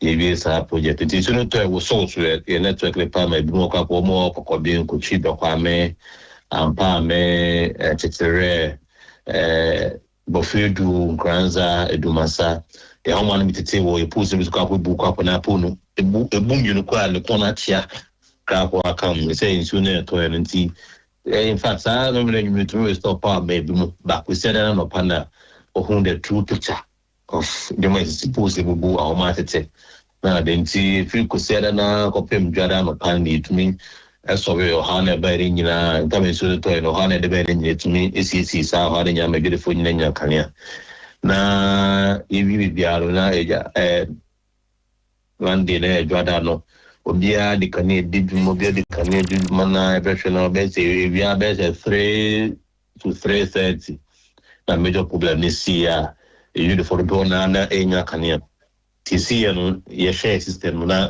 free in fact abura hoden so free system no tina say ne ye party to the human critical ne other key players ko send photographers na free so after that is ye was see how the bit was so bia affected tina engineers no engineers dem ko na fe tia say ye di buy ne say ye fe na ya so kana because na kana le do ba ko chipa nti me sisi na ya proper investigation problem about outside the Qatar Babonche.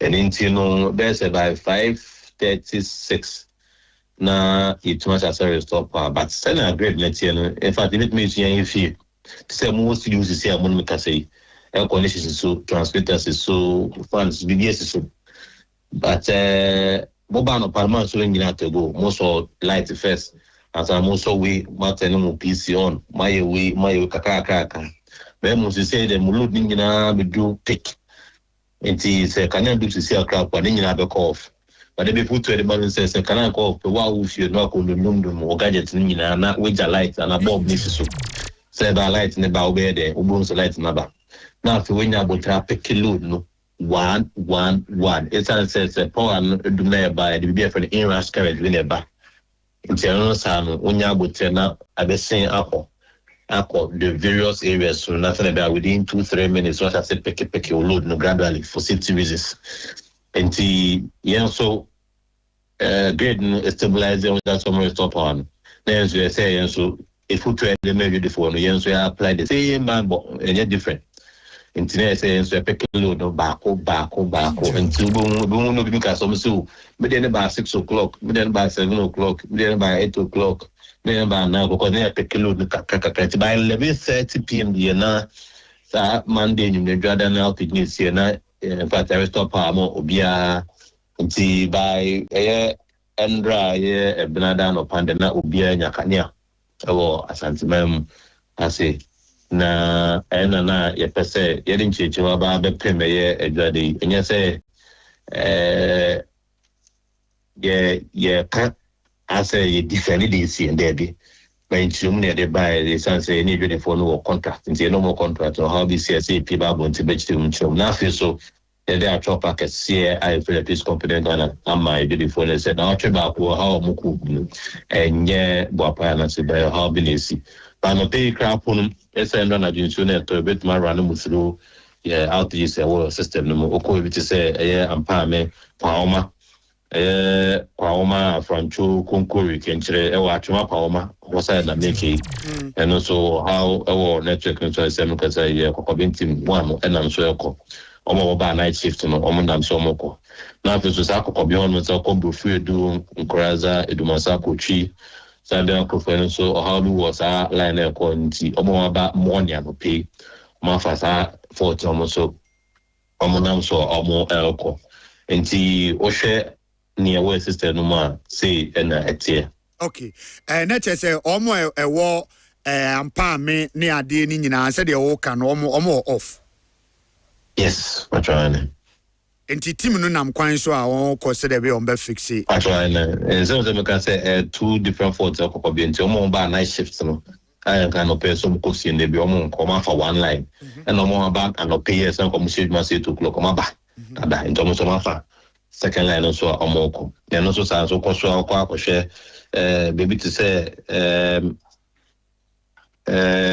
oko be maybe to say boa man fukai abodom what towards the quiet fine so no and also your problem kakra won and also subsidy line maintenance so na kwan so omo ko hono okay you also more challenge ya na taiba ewo ensuo tobremu pa em se ensuo tobremu ya na mo tainya challenges pa nyesa na ne atienize unze ensuo no etosa na ne atiense ye ni mu de eno na wakamba na etiense unse insuna edikan etono afibia be chase omo hwensuo uno asem kan omo say insuna edikan ba no in fact I'm not dead from my balance no the balance I was so your network no pa ibo okra kwa wo sana ya homa na ate ibo na bo say pull the bible ibo na dey so bo atoso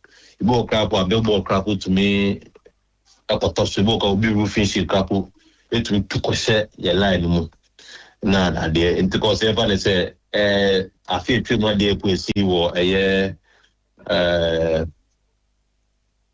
Amachibari. Okran can be busy one say what dey na kwesi sen. Oh, in fact, I don't know. To grade. more than 6 months, more than 1 million Ghana cedis. That was the project we did over there. And we share a post to be a buoy and a day. I know was a disaster. I don't know good way a network ni be but still say we buy and say na the Kato Castle but aside that, no, near all control to say their vegetation, say by now they're better than the lines, no. I feel trim be pa say that in Yana Bembe or maybe tree and I feel trim crap on the inside and out to be. But this year, so I say I be a friend of preventive maintenance. They say in Yana Bembe, Yahumano, Habana Becanon, maybe tree through nothing. So, yeah, a home maybe I shall say, so I am my best time the Cassia, I'm a better so. Share your jumpers in the Papa, a very place between. Yes, so near bit my ya. And so the tour because the person beautiful who said, I need Duma, yes, you lose revenue because near said, the more who you know, not the more you in your power. Then no crap on the sun so no. Can you do news and employ my image reputation into the so and I've the beautiful to any end. I feel too beautiful boy about so yes, the energy, I say, almost boy about so sir. Into the share, the donor, I'm a bit to a coin, send a bear. Can I be done to shoot to we are book? Can I be there? Because the donor movie so power. I am to the donor in Swedish because which I'm but to prepaid in Swedish car and they put the brain now and say, especially for you say, can you do my crown air a year chain? Send a moon and see in Sierra Donna to a home, send a bear. Mr. Toby, higher Kakasa. Just a normal one to say you'll be fishing to 2%. Like when the intimate never film, will be body bottle and the intimate and your free one. Look up any assembly to make a Casacasina billboards in a way right of freedom, commit one month by my year free honor. Okay, so you bet to me, I can say, outages in Kanye Dundum Nanseno, a technical challenge, and a transmission challenge. AB no brother. Okay. Any doom so said any big can now social media. The Crawford doom saba na any doom so a technical challenge. I said my father 2 years to a car as a bit beautiful say. In fact, in 2014, 2013, Satem doom so nearby 2012, 2014. I said to say generation no into me and meet demand. It's a party be New York. Inti ene abrepo munya 1 hour ochina so abenya 2 hours ene ye fere do so bampese unifonya meshe munkra na me mamu assurance face je say sabe no yenim biom twem ye more generation capacity one so available capacity one crowd kwa osha like say crowd we MD kabo ba kuma se ko share ye asa plant for na ba na kwa engineer to 123 megawatt to the grid but if it's to the account 205 megawatts to the national grid. After so Senate is also the almost 300 megawatts ever account in by June, July. After to say in terms of generation, your capacity both available and installed. Any do so. Now, it's an okay technical challenges for to be by and to cap on a person to be on a person. If the Android is really a toy, we will say, I want to be romantic one as a Bruno Altinum. Yes, so men bang on one. Get free ECG. And that's what we say, pull the Achia, and so you're to international be fish it aquacoto, yeah, lion so. Yes, so just free ECG war 0302 611 611. Okay. 0302 611 611 611.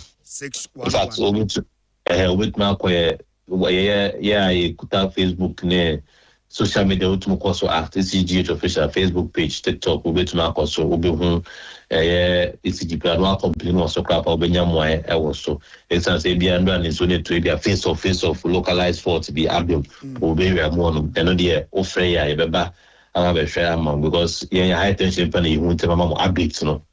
But low voltage no I feel so crap no which we ECG power up now complaining. Now say crap we be on WhatsApp we be able to mark or ECG WhatsApp channel also announce the be person won't be a problem because we be able to also I also account. All right, ma yana wase papa na yemfa unsi ase oboase for challenge. Manya message bi say omo oboase pomposo akapoliso ne ade ni omo say omo nso ni like minim me a oboboy no oboase.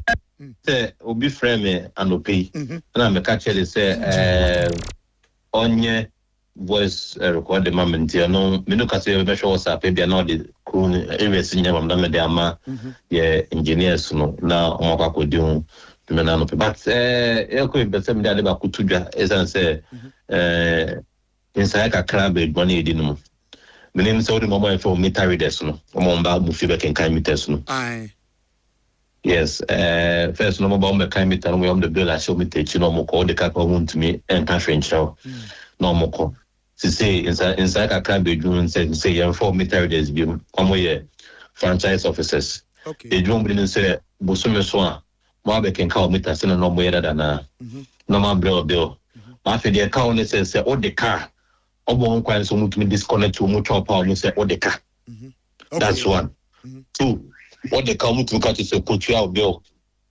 omo nje cash influence and your physical cash but make to use UCG power app and I say short code *226 and I say wa ko che o mu bi ho and I say vendor bi honum but me tia wo bi no me hwe mo wo tia o bi na tisa mu tuni cho kan ti say meter reader so ma ba no o mo hu tumi say o de car o mo twa o kan mu na mo yes say beautiful say o mu nyom ko ta ID card ya mo ko ko introductory letters inti inspect say be a unko ma obi me different dey and so obi ma me personality ECG staff bi and me ka say o free ECG mo no ka bo nya ID card ni card say o free ECG inti yes remo pa say mo hwe sa de no e ma yen so e wo hono okay esa say e ade be bua you beautiful nyina yeah, that's it. Papa, you be monitor near the H. One of these days, you see Benya studio near no a dim comama, Kwame Adjei for Afre. Now questions we name a woman to me now so more a bisau. In Tiano Pedia, that's it. You wish you all the best. You miss me that's enough. I am the Manafi, so I say you the force of fan chair near Bapayo. Nah, you could share to them a canon agent so. Okay, that's it. Benjamin Obin entry PRO edema ECG Electricity Company of Ghana Asante West and I know akobo en community ama o se omo nam kwan so ya be ko ye hu omo kwa ko ye hu adwuma enti omo a ewo Boshen on crop no bombo di meti so bombo wure ni na kwa kusi offenso ne some part of the kwai ne oboase ni ade or say a technical challenge and aba enti omo guso omo fix it but obetimi asende o voice ama ebia baby a wo no ebia o more challenging on say sometimes e binu ntine ya na omo numbers ni ade tutudwa said e be ya because bia wo ho no na challenge bi kura aba na omo nya we enti e ba ne sa o ti omo nan so mutimi tu wana montem so de ma enti e bia no pay o ba bi ne se wo so ho no e bia o challenge bi o betimi asende voice amaye ne afọ di ni nyina e de akono maye ho adwuma 0246677566 0246677566 Yengra Delbo Enkrata Numna Yenhwese de Delbo Krata no kasa say Yengra Kwame na we dey a quick one ubo birthday no so no bibedi entina ehwese say o ten ba na ka quickly na ye dey ato okay ne fa yes me fa nwura mu na je say yenko yenim na if you are na yansa ma ye chi this one says happy birthday to my twins Francis and Francisca of Efisku. May the good Lord continue to keep and protect them. May you live long. I love you so much. It's coming from Madam Stella. Says happy birthday. Inti mo yenta for Francis and Francisca and your mother happy birthday. Auntie say nyame onsha mo papa na ontene enchiremo. Happy birthday to Ella aka Nana Kuya. May the glory of God continue to shine on you and be the woman you've dreamt of becoming. You are blessed beyond any curse there from or therefore to Anopenenekuya or therefore says it's your day. Happy birthday. May you continue to shine and keep smiling. Nyame unshao pa. Happy birthday to Nana Yao in Tibwate. who happens to be the municipal information officer at Kwadaso Municipal Assembly. Yes. Kokotako. My namesake. Yes. I'm a former coursemate. Yes, at the university. Yeah, first degree into. Yes, our friend Eric. Yes. Your man, happy baby. And your brother baby. Bro. Happy birthday. Morgan say Ochiao. Also winning Bibia Komona Mabono behind the scenes, you know. Bibia is sorted. Rich Morgan and I can say was a money no be problem. It is so and they all baby no be over the other side. So Morgan say and also your bad cry. It's Eric. Happy birthday. Minia Yame Usa na Obia. Once you can see me and you Obia Mamma so and one we say me happy birthday yibi. Pacho baby will be a wuti no happy birthday to you just in case and then birthday you say tribute pom say unshira papa it's maka we Kwame ye ko newspapers na ye for mixi choku and sase in trying hot ye say ni kama do here is wonye nsu a ehia na mu ye de ye won choku no milu no and ye won coffee mixi coffee and ye won mixi strawberry de ya na ni na ye kokko kakra no eno so ye kama pa ahoden a wo mu no nya asam ketwa anopa saa no udnum bia boa wo ma ogina brand na wa ye adwuma me say school for no mo ko school a opekra de titu strawberry no odi bi egu bottle mu na de asene bag mama no o school mu a bi a break time odidi a na wanom mamofra na hoden mu gina mo na so na mpanimfo no so mama hoden sonko damu ni nyina no mutimi ye adwuma du awiase ya odi numbi na hwa de oba bi dia dance akase say ye kan mix for ye da mo asese mo boa me ye de obokrata mu ensem no eba o say mix die twane hot bibia be kama tabia heba center e kan nyumaku a omo boy anopai no o say wa wanum ato malaria na ha wo wani so yo bisibisi won so anipadua no so wi waposo aye o mre no anopai yemfa tabia heba mixer ene tabia heba capsules capsules no eni na wo de mixer no so e boy piano na asomdwe e ba fie mema ni nyina anopai ntwa mo puse na ye musa mo hote sei wo hese di nsuo no gugugu na wiem aye nwunu no na sa wo yere ede no hu twu na kwabrane wo de wani e kire dan na enye subampa wan hwe ade chi a ubedidi den nam na so say so pesi na mo a stew no de kitwa bi na be ma no one ho akoka wantimi amo adwuma manage amafie e be de na madam asiesi o be de tabia takum ena ema wa anopai be bia wo briarum be mo agina wo na so o de wo krogen ena asiesi eti tabia heba center for yeda mo ase o say enu shops ahodo ton enu wo mu nyina okwa onsa ebeka bi na bibini na wo pese obonkomo ho afre 0243 68 61 0243 68 61. Okay. Mene Honorable Maxwell Ofusubuachi, former MC Swame, ne obejoine studio. Asanso na Mr. John Akwesi Amponsa, or economist, or financial and investment analyst and strategist. Also obejoine, a member of the Chartered Institute of Bankers. Or also obejoine studios as in no abonkomo. But my emphasis the Ghanaian publisher newspaper no ensha say NDC clears NDC of vote buying in Ayawasu East Primary. Asante MPs fire government over Swami interchange downgrade. Dr. Richard Asiedu takes the helm at E1F. Journalist Kwame Adjei bags PhD at UG. The Daily Statesman newspaper Chum Boafo calls for accountability in cocoa sector. Pram Kese gets new queen mother. And Kwakwa, MPP must build more solid grassroots base. Restore original 4-tier Swami interchange design as Enso Boachi demands. Victoria Hammer turns political trials into PhD triumph. Assam and traders bear teeth at assembly over expansion plan. We are the Daily Statesman and the Ghanaian publisher. It's the Ghanaian publisher. No, you no besasi na Alaji Baba Jama. Ne seda silim jaja wati asamode. Sa enra. Endis mpenfo kwatena siwe kwa hwe ayawa so east abato ko so nsensem obisi wo yentwam ebisi wo ene yenye se omuwie ye no ena omo se general secretary piano sensentwofo ni wuma yetiawa we dey keto bi na meka kire mo mpanifo aye se abano baba jama di nkonim ye manyina hɔ a etu nkɔtwere de atwere na ye kura na ndisi ye ni bre yisifo ye omo twɛn ye nyame ya adoma wo se ɛkyina wuko ya ye de ye candidate di nko na ye se ye kɔto abano foforo ye bɛyɛ den enti no mpanifo se sika de ne ma no ko bi akyɛ bi hwan na se wankyɛ bi enti ewie wi no obi akyɛ bi yeah, hwehwɛ mu no obi akyɛ bi nti no baba ne hu so sa ɛhɔ na baba so se do asɛm ka kyerɛ I told you so enti hɔ na sɛ twofo mu twa ne photo ɛhɔ na mu twa ne photo I told you so sɛ nkosi aga mote wa na de ende ma nko bi na mo mu to ka enti baba jama mfo nyi da hasana sɛ ne na committee no nke hu nya sɛ set up the committee yenim say aka few days because anura meetie fifi kote osai kan say omo sa set up a 7-member committee omo ba be investigation omo awe kwan a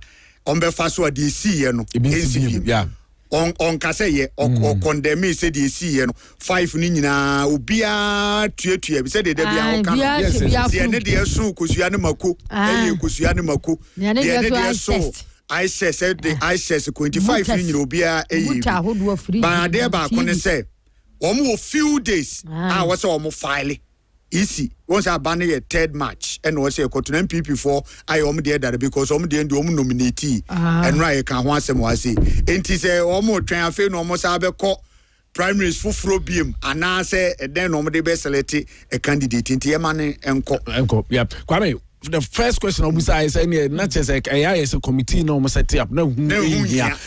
So the na omam so mo say how many days do we have say binya aka say nipa sumasi na a candidate because committee me aka say the HDA no general secretary aka say still they will go ahead and set up a 7-member committee now oma toto eniema hwehwe atwetwe nkomo say the be ya we ni ebi nsi biu. I know ya another discussion for another day. Because say Nansane na omotenase because no me are aware of the filing date. Say date no. Me first question muza no omo be call no maka say obia candidate no ye beto aba no foforo na say ye disqualify omo. Aka say suban na omo da na di na enye. Enti no omo nyina ye disqualified ana. Enti saa dates ne tena no as a showmanship keke bibi kakra bi na bae. Efa so bia amazo am kotenase. Enti say nanu so e wo say yes dey na wotenase ye den. Nina experience, experience. And I'm sure for almost a political party, any of the other political parties, it's a BBC two of normal say you been here. But me genuinely, almost only a very much. My catcher me honest say, MPs no almost original nina no omumu why. And I say you got two aba on tia. Omumu why and was say about to be koso. There behind any and when susu and when susu. What they no chat. 500 cedis obi betime gina baabi aka se wan susu ebi ana ye wa hoden di ofi say no na betim so obi ase we ka iska na de maaye wo ka iska na de maaye o ma 20 cedis me ma 50 cedis it depends on car akura o pese di panenfo ebi ana me so on fa dropping na mfanko omu free obo ase na eba mo ma no 20 cedis so on kofo trotro ebi a me so me say oh we dey kofo trotro ebe ha adwe panti ene vox ya be me ma obi 500 Ghana onye no fa wontenam because we delegate hu ya me no fa wonkosi wo wi a ya ocheska ni ebuza wo de na wo de ba ne ye de I say it is a one day no obi de bro so ya no mususu nye na we de no o maska na we o ma bia buta wono so ma TV o ma moto ono de wo de timi obi so it is yes happen ya nya atwom ya ye nto ye bo na se enya ne nyina anye no mo bia nkoche bibia ye nkanche delegate ne se weni nti na o se moto aba no parties ni betimi aye because party no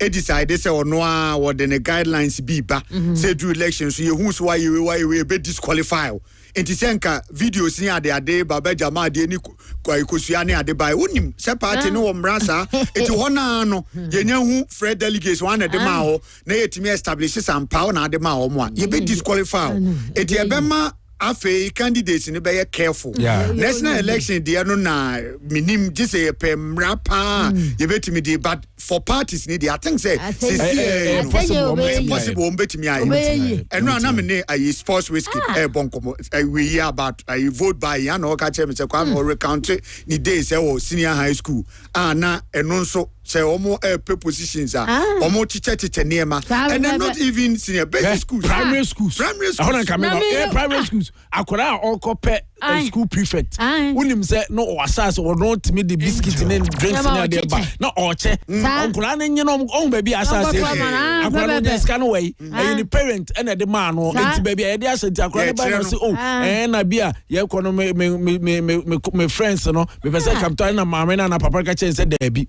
say elections in nti na wo koto ajai on any day so pese ebia da my friends me pese mkocho ma de na nye se kopetu mi bi ntini a nesika wo ma metimi atobia ma kocheche ma wo ye onamfo no but say wo kocha ma wo to convince them say omunyina so ntoma no na wo kra no unim say uni gidie wo me say na campaign nkra na ye wo na wo besa agro na ya panu su tamo na ekɔ school anya akrakro ni nkateke tamo ayo perception leader san akrakro ni nkateke mitu akrakro ni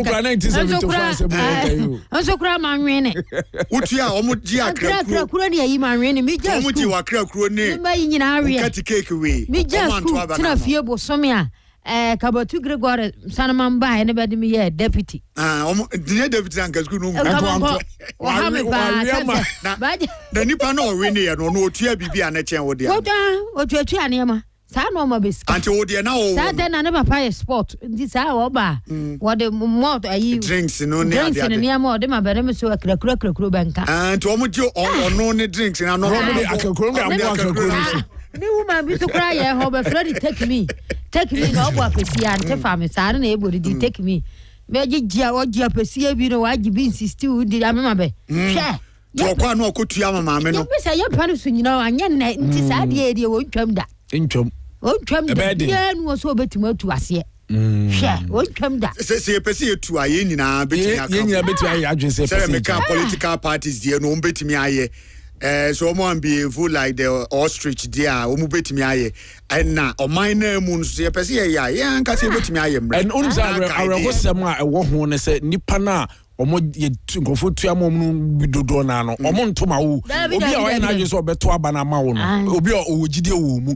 obi a ohwe suban bi a woda na di e na oye na adwe se aba we die asomesi na mai adwe se beto ama no omo mu dodo na enya ade na oje ye no obi beje ye wo omo a onya je ade ni free wo nsam no hu se mu odunko ade a obeto ama but majority of is ankofo no na odim say asumasi ana obenti na meto aba na ma no emfa ho no se onya bi ma me ana wanya bi ama me eti kan wasam wankasa fa ho se ensani ani na we wo ho hwe say adwuma no ye de ma obetimi aye waye bi pen saying relationship ben na dawo ne nkofo ne ntem most of them omo hwe relationship ben eza wo umu nipa no wamu na wonkasa obi ho hwini mo bon wo be position dia wa sa fefe wo se oboa motuma ni wia subankro na no be enti omu bebre no they know them omunim pass akwa we asa waba from oboa position na open inte ye the money we say kim ohun kura won chiawo besi kromu ha Kwame last one papa bia no wadi emrase bedwani several years the constituency unim panifo na ye beto aba the prime minister ma olusu ye ma me ba akọ ye oba pani pa o say asumasi constituency ene nete ni fie ni ye fie ni o say he onfa ne kan twam hu se mo na mo gina mo fie ni mu owura ba forma chia mo da edu se beto aba no o se owura fie ma chia ye betu no ampa papa ne lusu ye krom ha ya constituency ba ko e ben ye pa o ye baby ye we ye e ben ye pa o lusu ye o se o ngro ne glass ma form da so o na mo ho tesen edu se o be pre power dia o be ko prime minister no wo be hu na wa sha da sere this time ye betu no ampa o mutu no iti ya omo na subampedi the Ghanaian publisher mun komo ena na ye bo che se NDC fo atena se mu omo ho esre zan se omo NDC fo na clear omo enkrofo was e basa na na se nokre bia ansa da ankoso asante mantamu na se bidwafo nra enkomo ye bobi asa swame interchange ho ensensem omo se omo te ase enye yi ba bi egina no 40 no still a omo kan kira ban so omo 40 no emra so na Dr. Richard Asedu ono so ekuadi E1F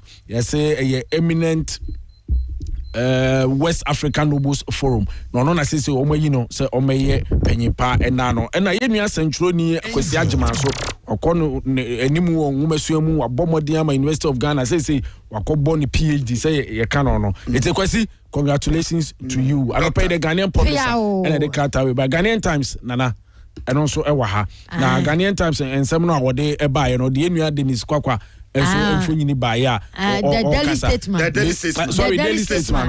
What the Emu Dennis Quaqua, on any case was I'm pretty.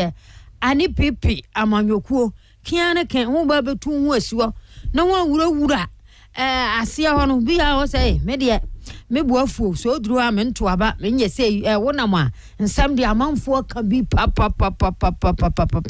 sa adwuma ni mpredie ba betu ba hu de asuo na bayo ama abodue de aba kwano soronko so na 2028 awurade adawuruma sa hone ani disifo hu de kohia na yahwe ene asusane ode bode hono befa kwano soronko so am interchange so krata ne ho asem de aba nti former road minister honorable Asanso Boache bedini mfonyine de aba wo ye press conference shishia akasa fidie ya nanu na brofo akasi a wo hwie de guan wonye asenkuma kuranti ani disifo so am interchange ya ho adwene se ho bete so no yesira ho nte so saa 4 tie no ye hia saa tie homfa ese kura so no nya 4 ties homma ne nya 4 ties kura mfa maye na yeje le kwano soronko so adaje oni poso kura pram kase so awrade adawuruma atadwe ba wi ate denye ba nya hema na ahwe hema hia ni mfonyin bede abakrata anso a ba te ahane bi ayese kuro nwa amamre bede agunu kono manana waje ni duku kama adaje oni poso nti the daily statement asem ne yam nene ma bonitawu Mame mo daily graphic no any Ghanaian Times no so na yemfa ento aso preko o say 119 lives lost during Boko mediation. President Mahama reaffirms path of law. Government launches drive to recover premise fuel funds. Ayawaso East seat NDC clears Baba Jama to contest. Bank of Ghana files submission in 7 days in the GN savings appeal into the Ghanaian Times newspaper. 12.5 million Ghanaians food insecure according to Ghana Statistical Service reports. Don't reject jobs in rural areas. Justice Adjei Bohyen advises graduates. Speaker order LGBT bill to be relayed in Parliament and then call off strike. Dr. Apak appeals to university unions. Ghanaian Times and the Daily Graphic. And time you know Kwame Adjei Bohyen the Imperial Assurance Company omo de Asempa Super Promo 2026 abano omo eka hona nkata mu nsam ye de ebrewo osefa okare bra no won insure ma se why insure that na se ewu so abra no renew na o de promo so ku bi aba eguso a no pay out men kan ekoso kosi April boso me na wie that is 30th of April enti de obey na se o de car no kono mu insure ma wa promo no uti betimi ayi obetimi anya coupon na no de koji free fuel sanso eno mo EV charging coupons eno ogibia na eno so free sa na wo de kro obetimi a kire ba bi na de car ne ko okwa ne ya hwe ye de safe die so ahwe ba bi a wo hawo na ye tu hofo na wasisi omo afe baako life insurance a eno ode be ma wo na chese bisikatu bia no me free ye insure wankasa oni padua no amawo achade ahodo nso ho a wonum guso a wode eche bi ye chine bi ye tissues a ya se de sese wo adaka mo edisika mu fefefe we wunya ne ba bia jese Asempa Super Promo 2026 a Imperial Assurance for the abremo no anopay number no 0577 67 87 47 0577 67 87 47 ono mo eka ho ene de krata mu nsamo ebre wo se Imperial General Assurance Solid Protection ko na fa wontuma ekobo mo dia no na asomdwe emre fi Daily Graphic said Kwame boss no o se yem tufa na yemfa ye nkire boko eho mampanyini John Dramani Mahama akobonko mo no se so wo hwe basabasa ene mentimo wansem tokwasema ekoso na se yesese a panifo bi ekrata mu no enipa nkrokro be se wo ha ni dunkron ena wono mo nyina besi anope ya meka se no chese enya asam keto wo na ha dwen papa enti baby ayi gina no obehwe se mra ebekoso aye adwuma na asomdwe akoso oboko ene ne mpotemo no na premix fu no ene fango a ye nananom ne mpanimfo a wonum koposo koyi nam no omudidi omudwuma bra no betene yese o fu e bi ba ye nkrofo de afa nkuntuna ase ye de wura baabi ye pebikura ye nya ehon sensem bebrim ena aban se enche wo ba ba ye nhihye ne nhwehwemu bi anya sam keto akora ba bia ehun sikasam bia kodie bia wo a bi so obutum bia no aban ebeje na ode NDC ayawaso ɛho nkɔmɔ ababa jama yɛsɛ de ɔmfa no ho so na ɔnkɔ nkɔgyina sɛ candidate ɛma NDC wɔ na meyɛ adom a March 3rd abato bɛkɔ so no nso ɛbae saa nso ɛna JN Savings Bank Savings and Loans Bank ɛbɛyɛ appeal on sɛ ɔmo certificate obo de ye adwuma no ye de ensa to so asese omo ntimi nya adwuma no omo e de ensam no kodan aba omo de akokɔ to a na yesese Bank of Ghana so penifo ayese be se na enso ntem no onfa won krata emra na anu ye bi a omo no omo fa emeto aso the Ghanaian Times anopay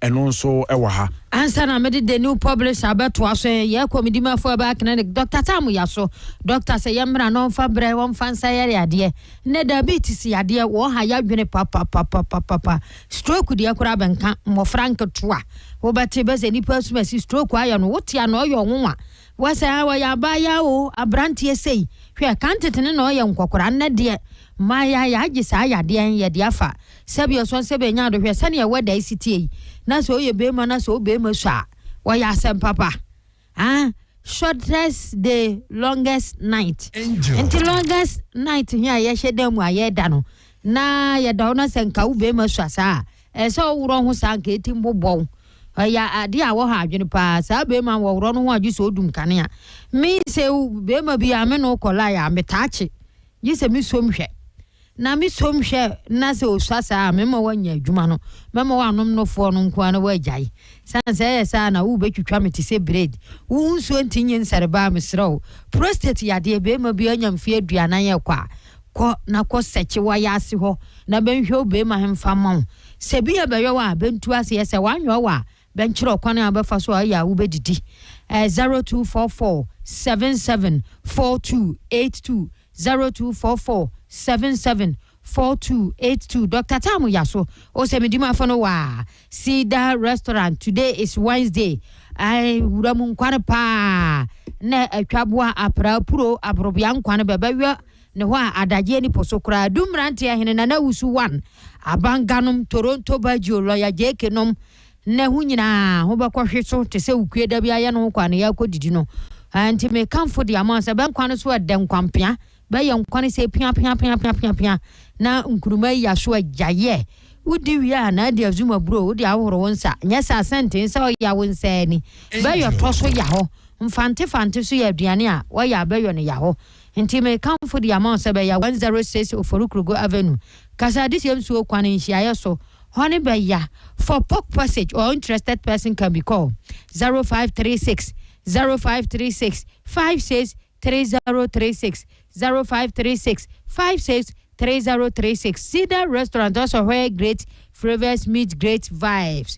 Ajaba jewelry awrade aduma memende ya Valentine's Day enti Valentine no bi awodofo bi ya ha pese ajaba onye komade na ontwire ni dingu so te se ember watch na watwire na ade akoche no ana ita alignment ana master ebo anom ade parentals moze Italy boganom obetima ya ne kama pa ukwa na ade akoche no ono do bensanda ode ni turukun na se bia bisa na o se asumasi ana bentene ne de bra no wo diamond ring papa ya ho ne pure silver ring ne me de wo ya men sai so be ye wedding ani nyina bi ya ho kwano soronko so ne ode ya beto nsa asumade a wo be ye tomo ade ya beto wasen abadintu no a wo koto no akwala ahin se be mo kan fa ma nko hyere nsa Ajaba Kwame Adjei Bohyen oya Kumase ya Ajaba House Prempeh the 2nd Street Manshia traffic light so wa ya ho 0277 404488 0277 404488 wa ya frɛ no no nkasa kwano soronko so me de krata ambeba osma bukari wasa men kanchuro se bra no tunsuo mfama o tunsuo de ma wa mfa so ya so nne nsuo wa to so pipe wa mae bia na me ka se wufie o face bi ya ha fra no nkura batan wa chemienu na edika na ya fence kokoti station ho abrosana ya fence rura bang ya mu he nkura batan na edika na ya ho na eto so mienu so kodi aduma Johnson ba ya ho osma bukari jene number 0240 812997 0240 812997 medina new publisher krata media to aso ya ha oya adaje oni poso new publisher mum na Ghanaian Times no kwa no ene mamefa Ghanaian Times no a new publisher on publisher no and to aso Ghanaian Times say Ghana Standards service for no angel o ma yehwehwemu said the bia o mo ye na o mo de o report aba statistical service yes Ghana statistical service for o mo a reporter o mo de aba ne che say o mo bu nkonta Ghana for be say operepe edu mienu ne ekire num na aduane kom 12.5 million yes kom na aduane kom eku che say o mo sori aduane o mu nya adi no o say enough from ayedin papa na all can say asem we na speaker of parliament Iru Ababe say na so te ho no otie bia etu hu report na chi no say na mrashe bedwafo no mo we muntie ensem no a we mu aka na ehu na mom LGBTQ++ ho ensem no so no me ka kire mo bill no wase enmanum ya musan edeba na yesha ase ebubu ho na asomdwe se komode nkrofo kra itimi tusa na mu a ebema amanfo ayedin kakra na panyini bi wa ha okasa na nasem a wo ka no Justice Adjei Bohyen o say o kan kire wo no mu a ne omuko school ko gentete awie na ye posti wo mo so de omuko nkurase a na omo bo omo hwene ena no so omo pese ombeko no se enye subampa omo nyai se uko school wie na opa ban adwuma ne este ko nkurase ba bi ana kroketo nko ye adwuma e ya omo nko ne ho so enipa na wo ho omo ho no omo ye Ghana for Dr. Clementa Park oman so afo abedi che ohwenwuma nsua ensem so ya kan kire dada se suapon hodo no dwuma yo fo wo mu no mpanifo ni bi no omo se sikasam allowance binti omo nko adwuma akam omo kan aban ntua eti se omo strike na papa ne so sere omo enkomo twetwe eguso ekoso eti omo njai na omo nsase enko ye adwuma worrying issue omo food insecure 12.5 million. Because said the last quarter Ghana Statistical Service said by 11.2 million in the first quarter note of 2024 and is a picky to 13.4 million in the second quarter of 2025 before say about 12.5 million in the third quarter more boy amane no now utie omo report no ne nsem omo eka say enkron kitu omo fo no omo na omo ho kire omo pa wo aduane ye ka so obi food insecure na say say nipa no olake consistent access to enough food say bia aduane a wo say da bia anka anya hwekura wonya die bi wo wa nutritious food aduane enuanunuro ewo mu a wo so di onya obi so a o skip senka obedi breakfast anya hwekura so di breakfast udi lunch na nka odi supper na nso ebinum ho a odi breakfast a onya supper he sabe obi kan ayi gobewura no wo twa no oji gobenisi ho a sa eno the whole day ni nyina eno ne aduane oji nsuo ena o hear report na wo say baby ma female headed households eno pa om na experience sa aduane eho ohawa ye kan wasem sesei no enti wo hwemu a data na omo edebae no quarterly data from the Ghana Statistical Service nature say nation or mining in 44% of households with malnourished children struggle to get enough food. And male-headed households, average 42%. Titiu ewo yenkro enkituamuno. Enkran kitwa dodo na no. Omo enya enuani eni. No omo say ekosro by 50%.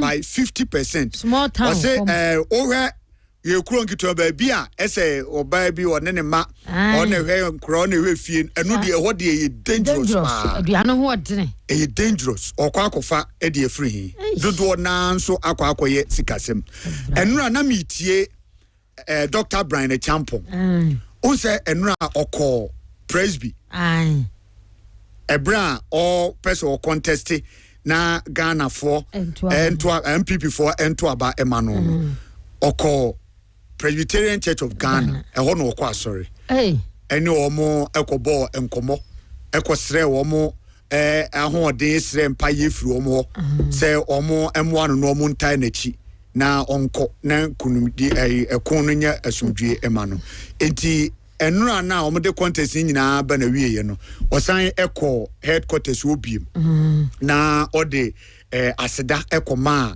the moderator clerk ne asori mpanyimfo ne se ebra o sha ase na obontoa ewo Ghana nyina no omo mpaye omde tai na chi no hu se mpaye no eye adwuma pa enti wode omo ase na ne nkasa yemu no odi tu dwa se okoto no wakohu niema bi na amane wura ho pa se Ghana for dodo na e wo nkronkito omo ho kire omo omo wa ho kirem nyame osi nyame ne kuta omumu pa omo sori a omo dan nyame omo bompa yesre so nyankopon emwa omo ansa ena omo ensa atimi akoma no because omo need omo bedi tie Dr. Brandon Champo. There were very, very good moments. We saw the country as we taught it clearly. We have a long way to go as a people. And a lot of our country, men and women, are living a life that, for now, and I can only say that it is only God that is holding them. We have a lot to do. As a country, we have a long way to go to ensure that proper development reaches our people so that at least they can experience the life that God meant for them to live. Politically, I've known this, but I have also experienced it directly through this process. A lot of disappointments in the process. There's a lot of pain and hurt in my Mr. Moderator, we learned a lot on the campaign. There were very, very good moments. We saw the country as we taught it clearly. We have a long way to go as a people. And a lot of our country, men and women, are living a life that, for now, and I can only say that it is only God that is holding them. We have a lot to do. I say it is only God that is holding them. Just say, omo da sorry anopa de onimni se wada sorry. Oni emwo bia. And mitie sa ne no. Kai me niema bi. So me metai konkron kitu pa weekend ade metai konkron kitu pa. Na sometimes say ne say uyi 20 Ghana cedis say de ma obi a o. Anipa no be da fam. Obe da fam apepa mpaboa because why na dom pa. And you see say Omo wo kronkitu omu dodo na they are going through struggles. First nenka the boa kronkitu om senka aduane asemi se nkenye ne how. Kaba do be bayire be banche body oburo. But uko kronkitu om asankomo ye di na happen. And the kronkitu om kura no omo san tu kwan koto aduane de ba. Papa. Because omo ye afuo ni nyina dodo na no omo je ye afuo ni. Ebinum edo omo nsa ase de aye galamse. First nenka ye fie awudum sankomo ye di no happen. Nenka ye wo garden bi ni ade ye di nsa si nyina. Aye galamse. Ye di si dan. Get them say. Me kai say first ani ete ayi yamo ase. E free bipoa ne ade ko no ho ne mia wodo ane nkrofo kofuom. Ehon na nkrofo afuo na anu mi koduru ye so obi abeje de ye real estate nti afuo ni nyina ya kan nyina aguo nti be di ma aduane bisa ho se sa afuo no be dadi sei enti say ye farming system no minim sei aba sai because last year we go so okay and almost last 2 years say almost last 2 years say Kwame aduane kom beba pa say nyame amamu na ya antena se anwene ya nsesa yinsuban ni ehwe ensase. There's a story e bia nyam ya adoma in the coming days ye behwe vegetables atosode no omo duadua bi no on say so wahye no so omo duadua no ba bia wo ye ase atechemu no ba bia nsua no bisa no eho no mudua no. Now they have a challenge omasem ne say apart from say enkrofo two galamsey was amia no mutimi dua vegetables no enkrofo ye failing was such areas on say to say kumase akra ye areas bi o no mabon say why atechemu kakra nkrofo timi dua salad ene saa niema ni bi ho ene wo behwe no na ye feeling no ho sa anya obi ena esi asore dan ho a na obi obi se na basa mu odu sika ko influence public officers bi ama bi ho kra se ya ni rezoning na ma no ya rezoning dia many pa no images kwa mehwe sia mo Facebook na hu we mu ye even yen krom kumase ano ha no abedi say wo be bi say KNUST echi wo ginya ase side ho a ho there are areas ankofo ye bi almost ne kofo agi sansase na omo ye feeling enti omo na ho no ka obi o ai ontoye na akoya aban dia ena omo dua no omo de ba ko ye nyina ye to bidie ye nyina sane ba ye nyina ene omo se kofo agi wo no omo ye feeling enti omo ntimi enua biem de be ye ne say sa vegetables no ho be ye din amaye me say edwoso kwasomo ano ya kumase eche na enuane free ho ba bode omo akane na omunim kwasofo ma no kofa bode bada ne sansase ni nyina na ye di sidan eti enne na obi a prince o sidan be asase kese ni esi 3 bedroom house kakraka ni ato wafa ho no enuane no kwa echire omo kwa echire na nkobudi bi free galamsey be bia na maame ni dua ne bode ne banche otubi ba no galamsey fuaje me say ene ye hunu in the next 2, 3, 4 years 5 years time no and I say ya antena se ansesa ya adwena Kwame aduane ebedi no ye yankasa wa hwe betwa eketrema ene yare eno so na so wi ana unya na bia hwe ena no pe ye breni nti no ye de we besi ha ya ko honorable Kopoku Greek minister Ebra Oko vetting no mu bisa no sa asem we si e ma o ka so oba be backyard farming na no kram so akọ lunch why ye backyard farming say ye feature and afi schools mum ni ade what first na school bia o farm very true omo farm a omo eye man ye kama sa bajeje ba itire ye ko school na ba ye de ba itire ko ya kwa akokono okay then no I then ya kokono nezo ukudua okay bunu ni kasa me kokono ba yere ante so obo kofi ba yere nti kokono ba yere na mo akono ba yere ya akono ba yere na eba sabre na mo de yeden na ya tu ma school he bi kura na ya tono na ya nya ska de bi school ni bi na ya dia kwakoto sa na fi na ben ha ya maame no bebre se be chicha bi mi ba se o bi a wo kwa akọ ka kire o maame se school ni ye nti ya gigi abata ni ska dabi saade na ye de ye ena na ye kura no individual students no so obi a ya locate land mano so wasasi ni ya ye so adwuma na onso hwe niema se body na bedu asemanke na bedu in fact a serious issue so on time ko yen kronkitu onua ta se me se de uti kumase de bia nuane no da bia ba ne de ye de bebo mu no de omu twa o de beba abre se yeni na ono ebi kura aduane no onya bi omo ya papa ne wo mu no na ba dia ba beto na de enye no odi okoha you see say enuane no eso ti kakran wo say make conscious effort enye say ebedun rebinuane bi ebe kraba kroma no ebedi mu ebe di amaye mi say o say nya ema ye niko na ye se no so egu so kai ye tiefo adofo say madam Roma momwa ye na ye nua na ye petu bedroom apartment amano no ne nsa enka bi se bi wo santase enyinemu wo bi wo apri obi o atasman so santase adoato bosen anasa abrepo ye chire heya wadaroma frey 0244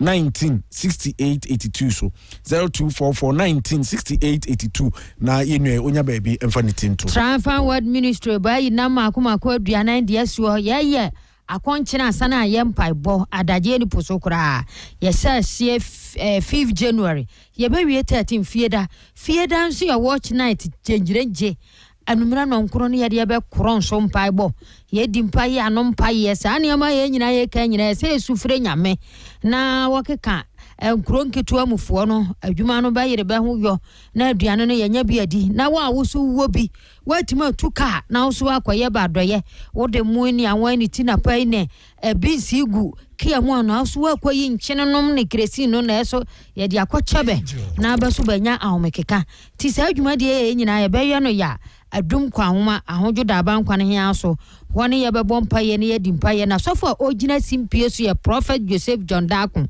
one Reverend Mrs Asabia Dakun sofo ne yere ne be gina simpie so na ba to ben safre atitiru ne ntini ne be frɛ be invited guests Reverend Godfred Bafuawia, Prophet Albert Bona, Pastor Francis Yabua, Reverend Ishmael Sam, Reverend Maxwell Asante, Reverend John Kroma, Benyina Bayambi, na the free bus besi Atenga Junction free debia na ye dia farm phone to us bra na sa oba bompa ye hia awrade nyankopɔ no obeti osufrɛ wɔn ma wasamon wɔn ka wo so da Buffer Next Level Lodge Buffer Next Level Lodge Besa awrade ya adom afie day ya Valentine Day adaje ni posokra Abraham Junction Boshan one ye de live band chenchirenche ye de krom so nti wa baba bia free chocolate mano free chocolate Saturday ya wuju boko kama we see me through no wa bo brazier na no fu gina tiremu a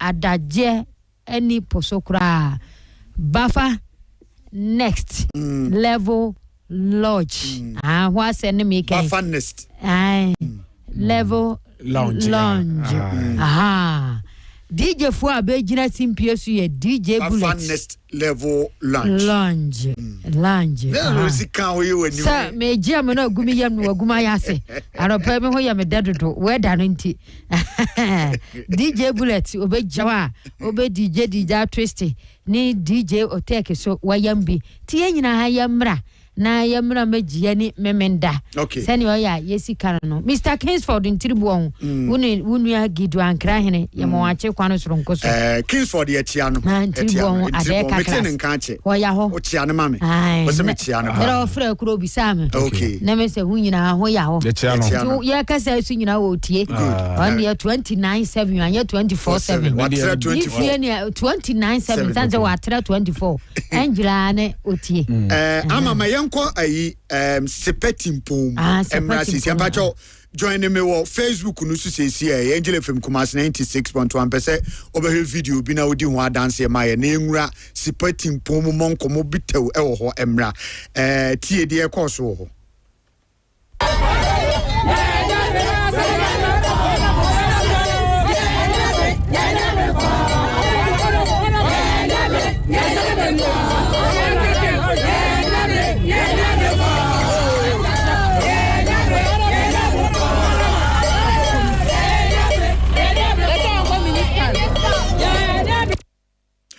we de ekoso ewo sepetimpo mu otie ni abre call mu amo tie radio na mo hwe ewo Facebook no esu no ema ni mema na omo di kojan bibo mu ti bibo omo nsa na omo to ye ni abre ko omo di street ni nyina aboso de na ekoso ewo sepetimpo kwasi pon ewo kwasi otie nkan ye mo achi o lejo so Kwame na mpombo ko de Radio Dum boko kakra befa me amete voice mu am hu say aduma na edin but nya me behwe why yeah die na ekoso sepetimpo ye hwe video wa say ya ye hu say man ne mema di kojan bi bo mu ti bi wo bo mu ko mu ene wo moto ye ni abre ko die na mo ni abre Kwame medase ma ene mema jedifo a ewo sepetimpo mu edwane mu ani abra na ne bire nyina ne se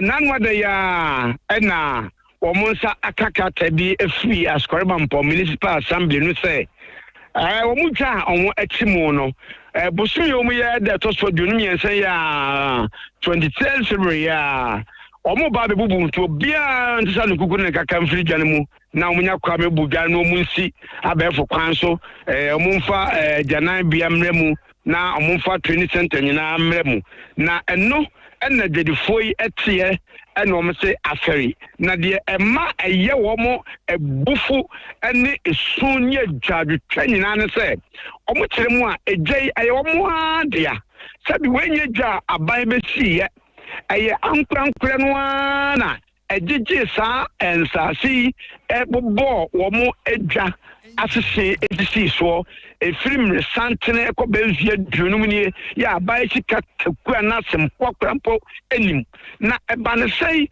na abai eno afini pemu se oba be sidwa no wabra enhyiamudia eni kita hodie mapa se ekoso ewo assembly no ene ankrankra gyan ye omodia no entem no entumi enkoso o kiremu a sa contract ne krade anka kane mentioning Propon Kati Panini, Honorable Kennedy Kankam, and now a sign is our contract, Now, over my MC and the coordinator, municipal coordinator, and also a buyer, Omo and can Omuntu Babano say, Omoba Twas, Omu said there be a camera said be a DDB not possible baby, and Ama, Omo Etusana Mona, they said, Chomusumukwana said, a jar, yes, Bessiano.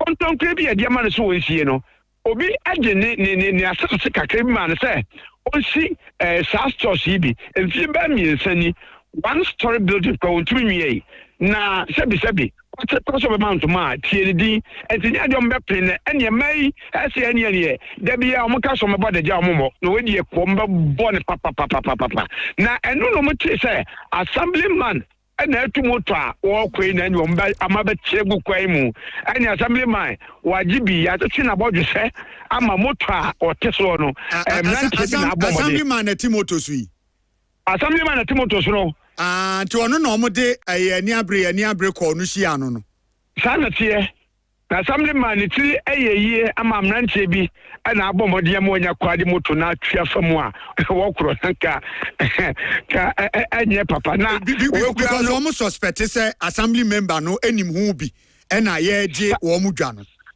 sana ti omo suspect say kwambi so no wa ya kananu atuma na say ase wo mu hu say wonyina mo chi papa sa nanso no ya bomode pusu wa wura mu ni assembly makasa o say no kwasemnie wo pese oni assembly no ehia ewi ansa enti no won de wo mu koma entom ye no kwan bi befa so a obeta o machi apre empuntu papa ma mo no obeta o machi enti sepetim pomu no na ne ekoso eno no enyade a adwedefo no ani agekura na ya ma o mo ba bi ko minim se dwa bi duro na se sisi edi dwa no na bi aya renovation na bi sa ye ma o mo ba bi fofra o mo betimi akotena na o mo ade atwen bibia sa enka ho bibia sa enka ho eno kran so ye o mo how pi se sebi wodim se agwerifo de da bia obete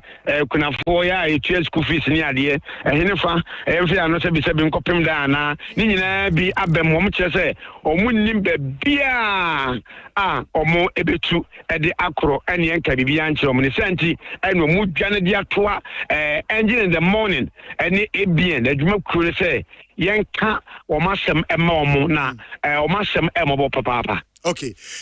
Ma ye na was minimi say wo nam kwan so a wo ne DC kobo na ye hu di akofa sa di we aba ene anamo a o tu di afa wonti wuduru ho na ne bonkomo wi a di besie bi e besan aba ne no abedi ho nkomo. Me da se Kwame. Okay. Kwasi upon the royal reporter no atenka free Sepetim Sepetim under Asokore Mampong municipal assembly Kwame ye wo challenge ewo idwa wo kru mu ho pa on say na no amako market ho hye on say before na ho ne se no kra na came for educate to an IS on pese omo reconstruction of market na adwa the foreign man se da bi omo te ase the way say omo no omo ntena ase pa anya hye ye ema omo hunu say ye wie a me aso mesi ha na me wo menya ebewie na akodi nkofo nti omo mpene ena sikasem no so hu dodo na no mu hu ni se ebe dia ma omo nti no omo no omo ntia se na ho ni se sepe timpomu fo mai oni mo ma se mo kan se omo dodo na no metie omo bi omo se omo appeal to the honorable member of parliament for the constituency Alhaji Muntaka says ono ankasa beba form na odneni abedi eche ene o ma betwe nkoma ka se me Alhaji Muntaka onso mu ogidie wonimu se ono oka asem a odiso it is ono ade nani mu ba se ono ɛna ne ebi a developer kro atwetwe go na ordinary ba no mo ya ombepene but senya alaji pa na bebam bia e ma na say Kwame enya man ko mema bebre kan omo say omo mte ase because omo wo instances ebi ato omu nuamu bia ewie ne so omo so ni so omo bebre no sika ye de beto so no omo anya it is alaji bam no omo be yesese no mbedi nkomode a omo betwe omo ho na ne ba bi fufuro bi kwa no omo mantwa bi no omo betwere na developer no aye no abasa hare so ama omo a omo betase and that is the basis of omo agitation ni ebi so assemblyment municipal chief executive no ye hwese ne be bon komo nyame ya adom a enche kura ne be bo sa asem komo na ni onim fa ho ne whoever is the developer na omo de project ne ma no Kwame ye de ho ensem ni nyina baba anopa statement de story bi ba na Dennis Kwakwa ye o ka bibi kire MPP for Kwame very important say grassroots for no party no hwe say o mama o mani adi wo mo achi grassroots for no na yensa wo mo den enyo mo ntwenkomo na se training no bibia wo say ye de o mo fam na boa na o mo ba mabu no omu betimi aboa wo mo ama omagina omo na so sense omu gina omo na so a na party no be yeye NPP asabanyoku eti Dennis Kwakwa asase mu ya woken I appeal and ode ama party impeding for no omo a omo level because and the party impeding for I am kind of Kwakwa once o ka hu because o abegina o be regional youth organizer and now be communications director into ono so ka hu eti say futo ode ama ni ko mane mu impeding for nyina no mi say bibia omo som no de adwuma e be bo mo matumi yes. So okofom ne nkofo twetwe nkom. Ene nkofo aka kire no wonim de esi wo ho nso. Sa pepepe. Enti wo se party no nya soro ho nko a. Ene e betena. Wo mo nkofem na wo mo mfe nkwase ho. Unity no wo se hyase free. Ase ho. Na ye strength o me hia pa. Enti ayese Kwakwa waka we. Ya ka yese mu nyina mo bebom na mo de ose aye oyo. Okay. Ye beto aso afri ho Lord G Ventures and Engineering Works se enkanchiro. Se eba no air condition pa dia se wo hia bi sei ana wo bi asey wo pese ma ne maintain ma no ne maintenance now here washing machine installation and maintenance ni nyina ye ho adwuma. Se open air condition from 1.5 horsepower to 5.0 horsepower and after washing machine also from 7 kg to 15 kg ni nyina obenya bi ewo ye nchen bomode so obeba brepo ye ben Samad Hotel no free 0244 864 0244 864 nane Lord G Ventures and Engineering Works among komo CCA door masters and Emma doors ni nyina ama de do juma open smart doors pa open bullet resistant design doors. You have more than 400 designs. And the diaba so ba one kasa ode for any be from 7-layer armored structured door. Your smart lock system. Your fingerprint e bi odun sato so pe na bie ba kon so odu a onim enti se oni ho a eni wanim a door no entumi emie ebi nso eno ye face ID and afi what the swipe card nso the card from na ebie and afi what the keys ankasa enso bie ho your doorbell the doorbell ewo mu ho your the password na ebie your the Wi-Fi ewom a use remote access control ultimate the access control ni bibia na ye weather no and wo mo hwe so a wo mo de yes ados no enti so akoto do bi na hu se door no dumre bi a wo mo se door no nyem wo se door no ai huhuru ai kese ebi wo ho ana fade na ye tantantai enye yen weather no na ehwe ye de yes ado no door masters die wo mo doors ni nyina eye Africa bibimamu Ghana wo mo ye awia yensu eto ho eno mo de ede sados no ede aba etitru America for any term of 5 to 30 years warranty and I de ma designs papa pa bia opibia no udru ha wonsabe ka bi kuma se ahensan your bar stop ho ena kronom yani police station no ena edi hwe animu kronom police station hwe animu okwa abekwa akotu yima obekwa akoto abra ene adwumayefo ni nyina wo ho free 0548 402640 ena afi 0505 892268 0505 892268 nene among door master the best indoors. O voice Debiano Angel Rock Misha and a suya sneme de ebrewo. Angel Rock Misha bonum ranese obutentim Dr. Kokotin and a de Angel Rock Misha ediaba dutain duenhini ene habama ene de Angel Rock Misha enti akobore and afinso jama 20 akwano nyina ewo mu bi enti wonum na esiesiu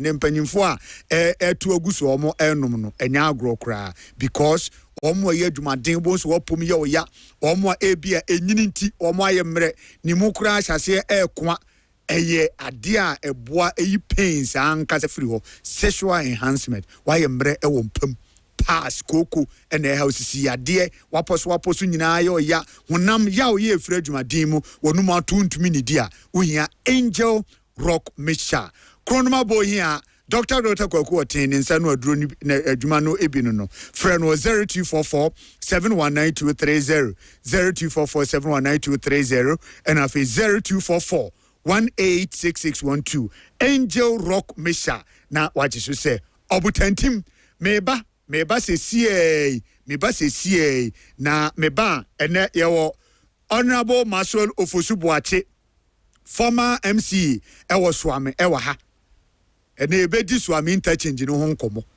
say swame interchange sabre owo office no enana swame interchange no ehya ase say ye 2 tier say ye 3 tier say ye 4 tier ni nyina ye bedi ho nkomo access roads ahodo a ye compensations I say nesi epesi enya 40 ne dia compensations I betua no nye compensations ketua meji so mo ba be hase no saa ensemi nyina ho nkomo ne ade bai Honorable Maso Ofosubuache is a special guest in the studio. He will be joined by Mr. John Akwesi Amponsa, or your economist, or your financial and investment analyst, or your strategist, and if you are a member of the Chartered Institute of Bankers. On and you know you can send us your voice ahead 02466775566 and now join your Facebook Angel FM Kumasi 96.1. Leave a comment. Yabeba niaba be ready at the Amameba CCA niaba twaso.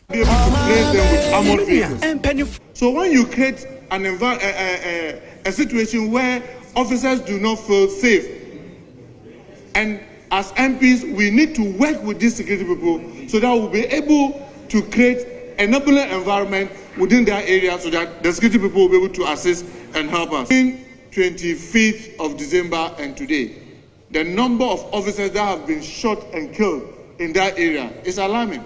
Just the day before yesterday, an officer was shot and killed. And it makes it very difficult when you want to send officers there. People even go and beg that they have to be transferred. I have instances where you sit in the office and officers resign that if you don't transfer me out of that area, then I'd rather resign and leave the service. Why? Because the citizens there themselves are not helpful. To the extent that, Mr. Speaker, police officers that we put on the barrier, like checkpoints, people have courage to go openly and fire at them and kill them.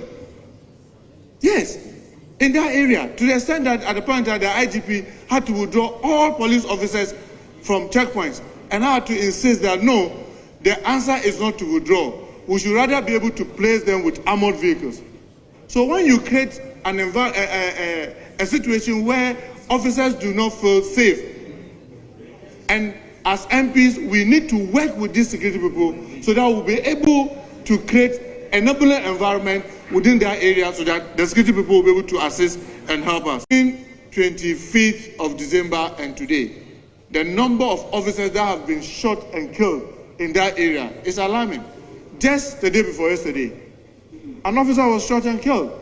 And it makes it very difficult when you want to send officers there. People even go and beg that they have to be transferred. I have instances where you sit in the office and officers resign that if you don't transfer me out of that area, then I'd rather resign and leave the service. Why? Because the citizens there themselves are not helpful. To the extent that, Mr. Speaker, police officers that we put on the barrier, like checkpoints, people have courage to go openly and fire at them and kill them. Yes, in that area, to the extent that at the point that the IGP had to withdraw all police officers from checkpoints and had to insist that no, the answer is not to withdraw. We should rather be able to place them with armored vehicles. So when you create a situation where officers do not feel safe, and as MPs, we need to work with these security people so that we'll be able to create an enabling environment within their area so that the security people will be able to assist and help us. In 25th of December and today, the number of officers that have been shot and killed in that area is alarming. Just the day before yesterday, an officer was shot and killed. And it makes it very difficult when you want to send officers there. People even go and beg that they have to be transferred. I have instances where you sit in the office and officers resign that if you don't transfer me out of that area, then I'd rather resign and leave the service. Why? Because the citizens there themselves are not helpful. To the extent that, Mr. Speaker, police officers that we put on the barrier, like checkpoints, people have courage to go openly and fire at them and kill them. Yes, in that area, to the extent that at the point that the IGP had to withdraw all police officers from checkpoints and had to insist that no, the answer is not to withdraw. We should rather be able to place them with armored vehicles. So when you create a situation where officers do not feel safe, and as MPs, we need to work with these security people so that we'll be able to create an enabling environment within their area so that the security people will be able to assist and help us. In 25th of December and today, the number of officers that have been shot and killed in that area is alarming. Just the day before yesterday, an officer was shot and killed. And it makes it very difficult when you want to send officers there. People even go and beg that they have to be transferred.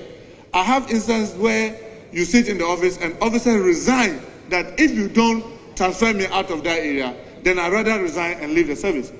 Why? Because the citizens there themselves are not helpful.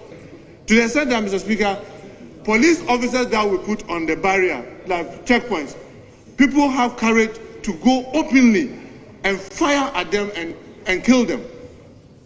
Yes, in that area, to the extent that at the point that the IGP had to withdraw all police officers from checkpoints and had to insist that no, the answer is not to withdraw. We should rather be able to place them with armored vehicles. So when you create a situation where officers do not feel safe, and as MPs, we need to work with these security people so that we'll be able to create an enabling environment within their area so that the security people will be able to assist and help us. In 25th of December and today, the number of officers that have been shot and killed in that area is alarming. Just the day before yesterday, an officer was shot and killed. And it makes it very difficult when you want to send officers there. People even go and beg that they have to be transferred. I have instances where you sit in the office and officers resign that if you don't transfer me out of that area, then I'd rather resign and leave the service. Why? Because the citizens there themselves are not helpful. To the extent that, Mr. Speaker, police officers that we put on the barrier, like checkpoints, people have courage to go openly and fire at them and kill them. Yes, in that area, to the extent that at the point that the IGP had to withdraw all police officers from checkpoints and had to insist that no, the answer is not to withdraw. We should rather be able to place them with armored vehicles. So when you create a situation where officers do not feel safe, and as MPs, we need to work with these security people so that we'll be able to create an enabling to ensure that proper development reaches our people so that at least they can experience the life that God meant for them to live. I want to sincerely thank the church for the prayer and the counseling. I remember when we came here, you asked us to ensure that our campaign is devoid of insults, devoid of attacks. And that was our ringtone throughout the campaign. Anywhere I spoke around unity. I admonished my campaign team to stay away from any such thing. And we came out to be the unity hot rod around the campaign because of the counseling that we got from here. And in fact, when we battled, we had the balloting. We happened to be in the middle of the two hot rods. And so we believe that God positioned us there. We want to thank the church again. As we went through the country, one of the spaces that was easily available to us was auditoriums of the Presbyterian Church across the country. And we were able to use the facilities. And so we want to thank the church sincerely. And I have made a commitment through you to every Presbyterian church that opened its doors to us, that we will personally, through our branches, make a donation to that church. So we want to thank you for that.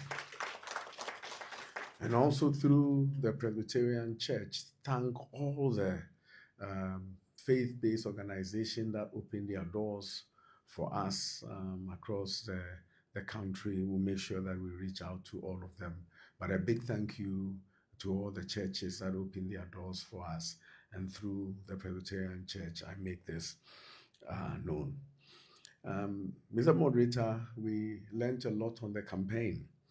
There were very, very good moments. We saw the country as we toured it clearly. We have a long way to go as a people. And a lot of our country, men and women, are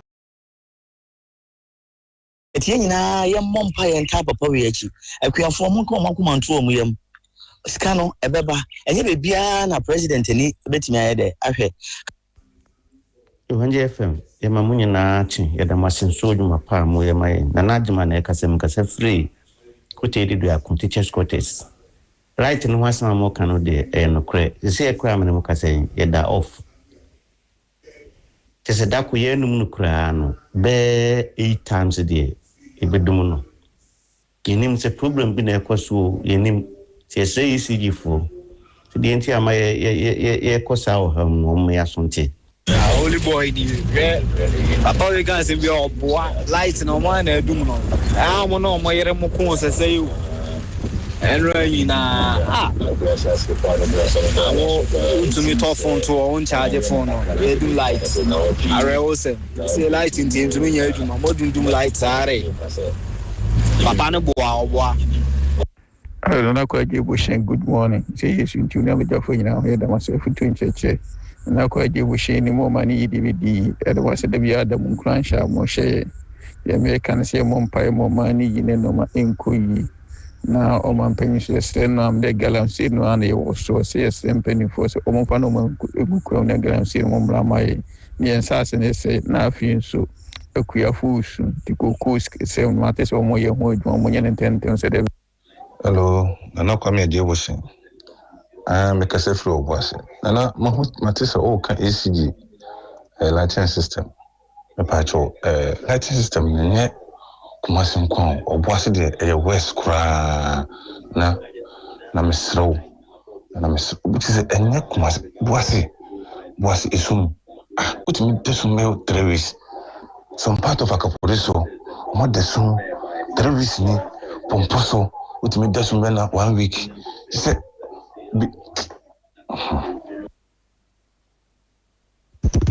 Good morning, Onyeji. Say you not on Moye.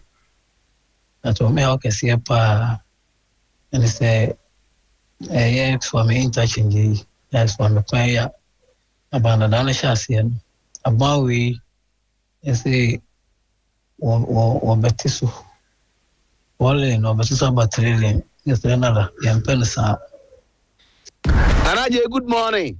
Akwasi wa taxi driver ni maminchi akwadwo bamba incoming national first vice chairman na nana swami ya dasumu enani 3 days enra esa dasumu ya rawo senpai sum kabiri.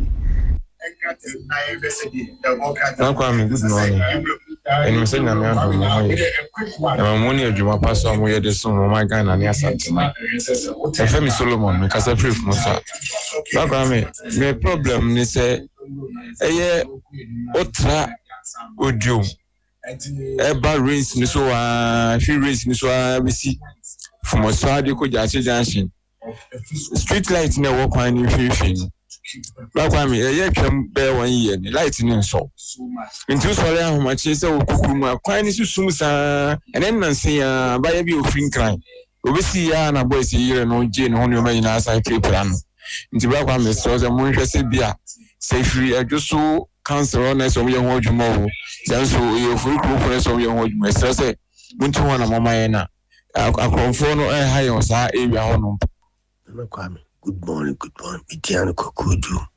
Controversial. Michen Kamu Wakado Bofoko Fiabris. To Bonnet Dunabre. No Munti Benvoni BC down or Musu DC because Omukrani me would. And the almost Omway. On the E2 or Momonia Bre. Sandy Biasity. And I may come Samson. I like you know. You better send this pen for sorry. Doomson, ya press or somewhere. Try to say I have more you and your papa and DC. George man mama near DC year. Yeah, but some people for uncrophobia say young mother substation press or more. Penifon sorry. No more. Good morning, dance. Get it down, I would drive from the wrong here.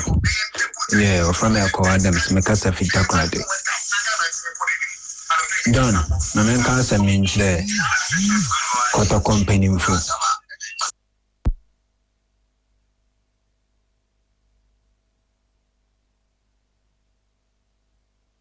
All right, live on Angel 96.1. Welcome back. That was your voice. Over to me, I send you the number 024-6677-566. And guest, Omo Transe Dada, Mr. John Akwesi. Amponsa, a economist or a financial and investment analyst and strategist, or a member of the Chartered Institute of Bankers or ne no kwa sanso na ayi publishers wo maimu asi nyina no ono na sanso omo president of the Ghana National Association of Authors and Publishers obani ya mwakwaba yeah nua ne mpombo kode nyame adom oso nyame adom ho ye pa good se bibia anso koyi oh nyame adom ye wo wiase de ontimi nkan se bibia wie peye na ade achi a ye won kwan ni nyame aboye ho ban de vision si ani so no an ye pesi nti ye ebebem munso na ese books no mo betete so kakra amaya na se kra de books no ene bo no besa pagya ne books bo sa be koso bi se wo hwemu a ade ba ko a me di ho ya kakra ewiase nyina de ne nsa ko share to me krata biase ewo UNESCO ane Ghana ka ho say yemma kwina books import intimate transfer free country be to another country be without deliberate tax enti me wura book mo foforo no na wo de niema say ma minchirem so say books no open papa ye twere wo ha ye bibia design wo ha ne akọ wo ba bia yesusu se ne bo na efo a ye de ba wo fo ho ba ye dey ebeto nti na sa na trend na ya until 4 years ago ekoba say sa emra kunini na Ghana ka ho a ye de yensa akọ hye no ya sesa no e Ghana ha sa fe de ye treaty book as any commodity we know okay enti baasa na ma aban anu wo so no e de VAT eto book so but ne sika ye tua wo port no ne efre no port charges na chese ni entua directors ena ye kan say no me kai me first time am yi niema na ye 48,000 Ghana aban ye sa no e pushi ko 300,000 Ghana enti it means say sa 300,000 Ghana na port edi amami no me pushi ama consumer na oye parent no yeah okay enti basa no na buku buo no ekosro ena sisi aban we so baaye no ontwa sa ansihye no enti se port conditions ye favorable kura na ɛno no wɔ ne margin bi a wontimi mma fam nti wommenya downward trend ba wonya upward trend da bia ɛkɔ soro nti me expect say a book no because ne binum ka say o near so tete inflation call family ne expect say books ni ade no so ne bo no beba fam ti me hwɛ ni mu say books no ne bo no beba fam na emum ebo no kra bi ba be kan for instance there will be the core competencies. Core competencies ne ye kani so I last 2 years WAEC exams na. Yes. Any last year exams na. Unse one mu claim say enkwara na more bonding as compared to previous years. Core competencies no more created no. Omo de niema mienu eba adekire na eye kwan teacher no fa so kire ade na. Omo si ye use philosophy bi de Bloom's taxonomy and enfanchirade. Now Bloom's taxonomy no scaffolding ni say focus on what the akodano can accumulate. Ngoma dodo ebe ureni trim. Ne try so bebusa no questions so kaya. Enti free tete exams nyina has been benchmark on recalling. Enti what is define, list and explain, analyze. Those were the questions. And now, for say, with standard-based curriculum, you use Bloom, and a Bloom so say, the last level of skill, analyzing, the last level of skill, application, the last level of skill, creating. In this way, you should be able to make practical use of knowledge to create solutions to problems.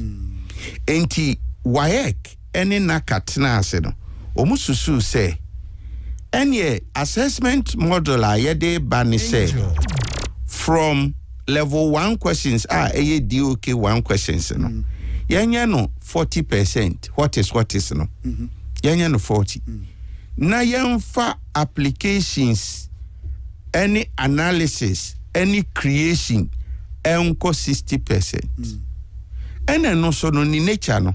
Ye two question na ye two no like a problem. Yeah. Enti masia ye be two problem. Instead of say ye be ye simple arithmetic na anka wadi deal so no. Enta wa ye maso university bia so nbe hu say ye two question na the first thing you have to do is to create your own assumption. Yeah. Now the assumption na be di deal so aba Canadian no 1 + 1 no. Abem ansa watimi aye ehɔ na nkura na lake okay then ene ma mo faili no because WAEC pre no ho implement na this year or to aso the aba JHS what I say in actual fact no what that means ni say ye wo problem as writers if you say teacher no se naka eye curriculum na ye ne efa na ye created the textbook no na textbook no mo say ye mfa core competencies no emrem said ye be ya da chi akora no kosia question bi sa enye nasem ne emfa mfiri KG minua to apply those skills throughout at KG doc 1 2 and 3 senka me the 1 week and 2 weeks to make a book baako it be a previous curriculum na it will take me no less than 3 months to finish 1 book for KG because I was me dim for nyini to ho I was me many dim for nyini no ho nkomo I was me busa no question be like say e bia emfa ne se me dim for nyina to ho akwada de kania ana kanere esua de na mebusa akora ne se de na wuhunu ti akora no aka kire me o de kania esua de mebusa ne se what other source of light do you see in your community na akora na ka me wi an mebusa ne se imagine a world without light what might happen angel do wura doctorate and sa questions we nyina no ansa na me de pen besi so no e wo se me tena sibusa me ho na me wi me dia background level na me wi ma produce test no okay enti e de eno so ye stress ya e ma book bo no ebe ye den yeah because say book no ho adwuma ye na ye den ayedin was any bo no so sa hoda eye UK any US companies ya Ghana peke curriculum no free ye no sa science book ba ko a obeto ne ha 80 cedis no Oxford any hoda a ton 580 cedis o convert eba Ghana scale because no industry na say okay me ti say be pebre na nkomo yihia me pa nkomo a yihia pa so say ye shed up pebre na di san nkomo no questions be bran ko say me bi saba mo shed up o say shed up am financial friday because the entire America no wouldn't say me am tia kwa na etwa mfo ni bi kire na candle de na me say bi obeka say akwara no wa draw candle ubusa na say candle na so na do nsa kan be yo de yes. Yeah. But I think say obi ati na dwuma mbro and what say the hoye no nim the hoye na book ne bo ne ebesrem say munsusuma ne bo nya din why ebesrem we say school fees bo kosro school bi awofo yahunu mu nyina de ntutu what I say na nam nim say dollar yin so ba fo mu nkebeka book no anka no they say VAT no gina de gina eno am ko tutu bi eno kra ne kan wa me o mi to bi ba me ba this year oko JHS1 me ka me boy gina was 21 yeah 2100 yeah dollar buff yeah and book kwa science ne social studies 200 Ghana yes anyway. All right, Honorable Maxwell Ofosubuachi, former MC Swami. Honorable Mwachimbi. Brother Major Swami interchange. Me did say what ye the minister the ababe tuta. The intia was a coin 3 tier. Or kasa about compensations be no money at the I was see tia a year or more or police station near the other. Meaning now office and Swami interchange you won't asem a buy. Then I'll be to me I share this morning. Brother, my main chair to you. Na menkase minister no asema wo Canada ya ne ya adwene kwan bia so a enye yi ya enye yi ne se oba wa ba beto 40 interchange eden na asi eden na asesa enti ya wo se oba beti so no aye no 2 tier interchange o reason ne se o se oba ka abakwa me reason odi kan de ma ye ne se aban no niska or say abiding this canteen or more year no 2 tier interchange. That was about 4 years ago. Yeah, 4 years ago. Yes. Abiding this car into one more teso I 2 tier interchange. Abaya ono necessary say bibi ekoyi. Abaya ono necessary say wo bu nuoma yie no. Eye den na otimbe ka kire say oni sika. Na nim de eye kumasinti. Ena NDC abiding this car. Ana asesen. Because my book the big pusher almost one more year. And about 10 billion, me boy. 10 billion I other routes. But when you be MAS Swami interchange, is that what he's telling us? Mr. Reno. NPP asha say ya ba bedru baby. Say NDC boy na say omutimi wie interchange na. Ya cheche ni monyam ne ensembo na. Me ya sure say nko omukra na beje ne kese. Ana me boy. Eti adan na minister na yes ade we. But reason our day man on so no entwaso me na me municipal chief executive. Adwuma ne kese na ya ya wi no. So nim sa. Adwuma na de den na ya ye no. No nim ne den. Adwuma no o sha ase a. Sometimes when yanko ground grandpa unim ni o ma wo ho. Nipa na che kwan no ho kra na ye tu o mo no. Masa na na fom. Obi atena ho 20 years, 30 years. Wo di ni dwa. Wo se ni store. Wo se wo ba be bu store no. O di ni container si ho. E ho no de hwe na yire ne ma, ni kunu ne ma. Ye no o ma yes, anya series of engagements. Ama eduru ba bi no dodo na ate ase. Mo ma ye bre, de okwaje shop wo ba bi ayi ni nuoma akọ. De ya pe ba bi ma wo mo eye adadue mu school mo se bi metena honom. Omo ebi pe anomanje area ho ba bi abetena. Omo nso aye o madwen se ye nko na eduru ba bi no se ya apply minimum force. Yetimi aye sa de we nyina ayi nipa ni nyina enya nika and a course so emudua boni ade yetimi aye ni nyina awie even near nimukra difficulties beba with service lines na wo for Ghana water there Tama contractors need to see from the say any money a complex things that they argue kra ekoye. But in Kenya metallic lines no kra no edu baby no see Sunday is it plastic and a plastic and a rubber because it's so thick. Say eno na dey replace meka yen anya mi o I mean my brain to make us yes engineers no you know e dey replace metallic lines na awo ho dada no e be do runabout proper no crown so no was say omoye say re-engineering be the best choice of word that was me use so make me use so no and say no matimi raise pillars ni ade e kwan no so no let's not forget say enya 40 eno nko an ye ka ewo 5 flyovers flyover abusuakuru ade no Meka say is about say the quota akuru egusu na nka meka say 100% complete. The obusuakuru ade no. Out of 5 no, ya yemu 3 a minsura meka say ebi a be 80-85% complete. Obusuakuru ade macro de atakwa no manje de macro kra de is partially in use. E form de no ze car sefa ho. It ama traffic na ebo pie so den no eni hobio.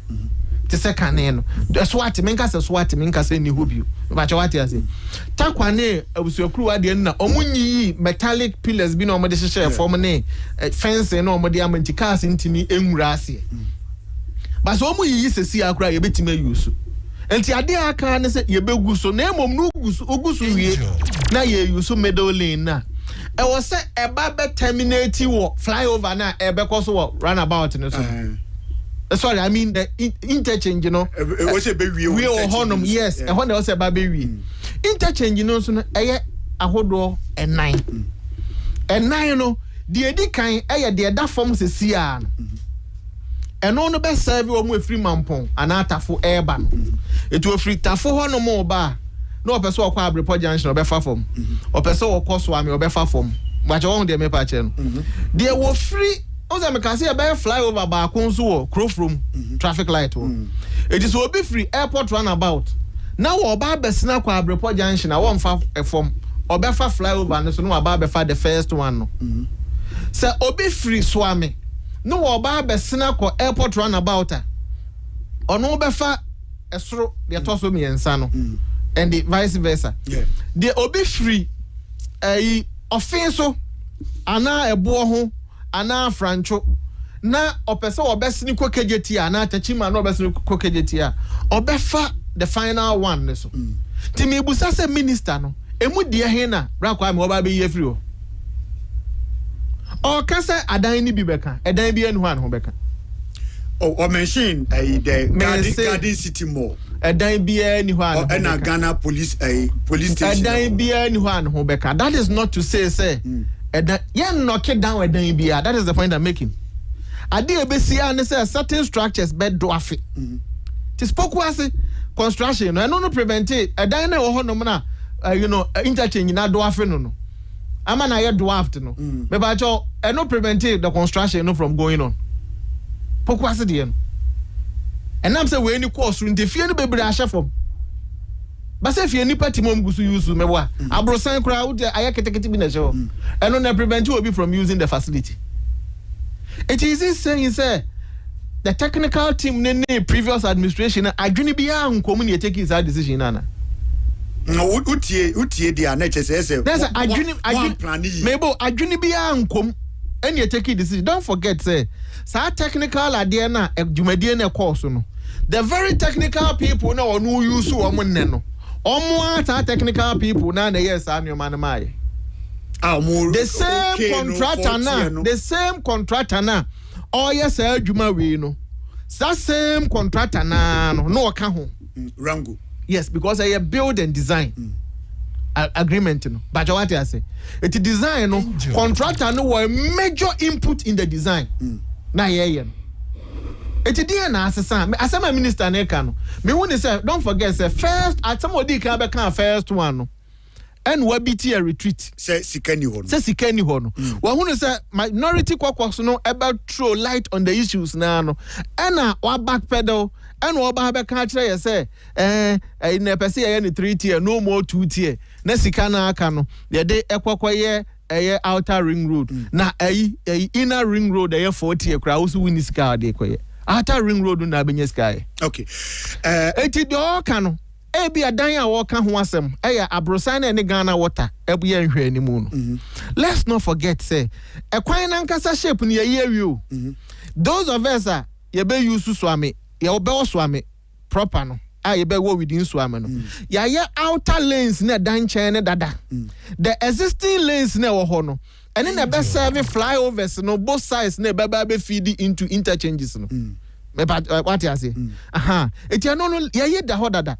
In fact, udu so am run about ne so a obekaya no osenka abrosan bi na si police station ho no ka bia you knock that structure ne down but abayin person obetua compensation ti no and you push Ghana water fence wall ne kwa akire o say Ghana water ye bui and you to fence wall no for to create space for the construction. Okay. Police station ya dia oman ne dia enti say abayin ne se wo ba be ye interchange na say eba say police station ho beka it serves a useful purpose. Okay. Anameboa. Okay. Enti asama minister na eka no. Sabi menene ya adwene kwan bia so a enye yi. Aban ni nkonko pesika. Na one famra the people of Kumasi, mame fam anunsi on this point na menu amrem. The people of Kumasi deserve a 4-tier interchange. Yenye interchange keke just only because ye pese absorb traffic. Ne fe enso ye den. Eka ho ene bio yenye interchange say a survey ene ya afo we are projecting into the future the next 20 years the next 30 years the next 50 years argument I will make it say as we are 4-tier interchange na ebe traffic free Kumasi currently no the next 50 years can you make that same argument? Okay. Afa na akwabu we no wa ba ye foforo na eti emaye nka mate argument ni bi say NPP for say nka mo ye ya anye ntini ye pa mo ye. Does that mean, say, Ashanti region and Kumasi, we don't deserve Adia Air Father?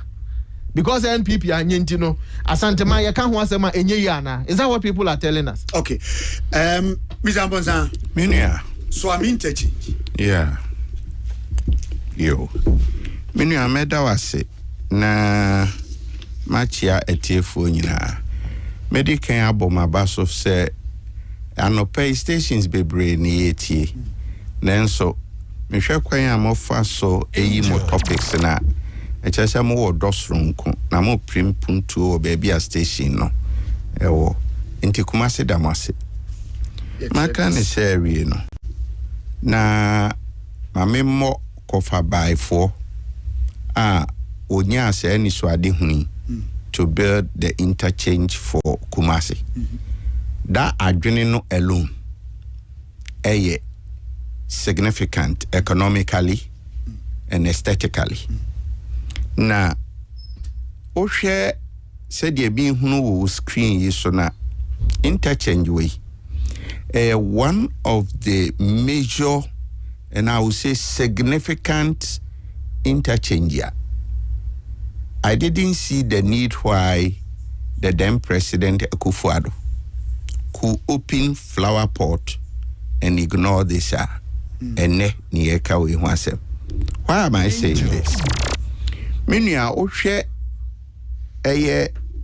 expenditure approach to calculating GDP. Na me kire tie fo mu a eka GDP the measure of the final aggregate output of yenyuma ye di no wo man mu nyina ehun sika. Ye ka bomu a ye determine the growth se oman enyini ana ekodechi. Now we formula na consumption plus investment plus government expenditure plus net export minus import. Okay. Enti ubefa government expenditure hona. One of the key things are buying efforts obey to spare economic growth. Say obey put up infrastructure. Now the infrastructure no the demo kotene pa ne boadwadi Tinameka economic growth. Economic is transactional exchanges. Inti die edimwa kotine pa no. Say obi akwan. Na akwan no uyi afahani. Uyi akwan na to baby a ye produce the greatest raw materials and consumption commodities like aduane. Enjoy. Oba Ghana, ye agriculture driven country. Enti se wohwe Swami interchange na elinki Kumasi to the northern sector. Kwa kusi north. The same road se wofa Bantema edo kwa kupie Obuasi timi do kwa kupie Sunyan. The same road no se wo sane asia edo ko the most commercial center of Ashanti region, which is Edum, Kajetia, and Nasefo. Enti economically, no, the American can say a very significant. So would the free tafo, eso kwa, ubum se ekupium kurem kurase, the empesam children. Netness, I don't know, ammonia, can say, Asante for no money, and Brissy, and no interchange, and quite a Asante for Debbie, on say. One say Ayana asema areho, but mebo mumabaso. You see, so kofo be say omechre in semu. Na oni nimdie in certified order. Ewo de all kan ho. I thought there be Ayana fax ni bebre no olive no out. Okay, me from where I sit as economist. Me pese obi anye yi. Why? Because men measure the aggregate. Say, yamfani say radio phone na so biya sika increase by a certain margin. Me factor in the final aggregate. Say, ejuma we munipa peja. Tubo my Ghana ma sa. Say yama Santefo. Na Santefo timi produce more cocoa. Busa say cocoa no yekoton wo hin. Ni yakoton so asika no ye de bra Asantefo enya Ghana ni ye de sika no bono ho bra aha na Asantefo ekrom say gold etu fakase na ha into gold as a raw material na ko exporto nas enne gold unti Ghana sika se magina aden na e wose ye kase Asantefo so de uye ni krom yi a enye free say ufa most of your resources any wusika or the boy man who bran. Frisa kronum. Enti ye can sa interchange no ye kama northern region. Sa interchange no ye kama Sunyan. Sa interchange no ye kama ye nuano mo a e won kron keto ma odo mfudie na enam so ma emfudie etimepie. Another factor critical minua food as a commodity. On the commodity market, no. Say ye can growth as in corporate settings ya. Ye say untiminka growth abra wuyi factor bit say health and human capital every. Na health subi ya when ni dia untiminya apomodina wodi benya the energy to even survive. And na yenu no me won kron kitwarum no. Omun ne produce aduane. Enti se kwan na wonam so no enya broni kasem no driver no be create ade a e friend sinking fund. Say e kwan na nam say nyinti no me the margin of rate ebeto transport so tiniama boy de road so contribution American bad roads me the sikabi beto so na se car no nka we say di 10 years wo mensema e kwan ni nyinti wan hwe be di 5 years wo mensem enti se ska na me di atoso no eduru sa me di repair to be hu se kwan bone ba ema eniema bo eye transport keska epeja se keska peja enam se abribia no you inflation is a push factor abribia no di onu do ne mfudia odi baba ntimadwom aba beton onu so sika e de to so ema no wo kerem no obe push it to the commodity. Na yeni a ye koto no banti medjom no ya suffer the cost of increase in transport. Yeah. Enti se uyi kwanya in a general sense no so ma kwanya kama wabua kuyani no wabua consumer no yeni aye to aduane die no eyi ohawa edi inflation and I say the rapid increase of prices in the general level of goods no where you free ho enti na ekobasa eche say swami interchange enya ade a e wo say dey play politics.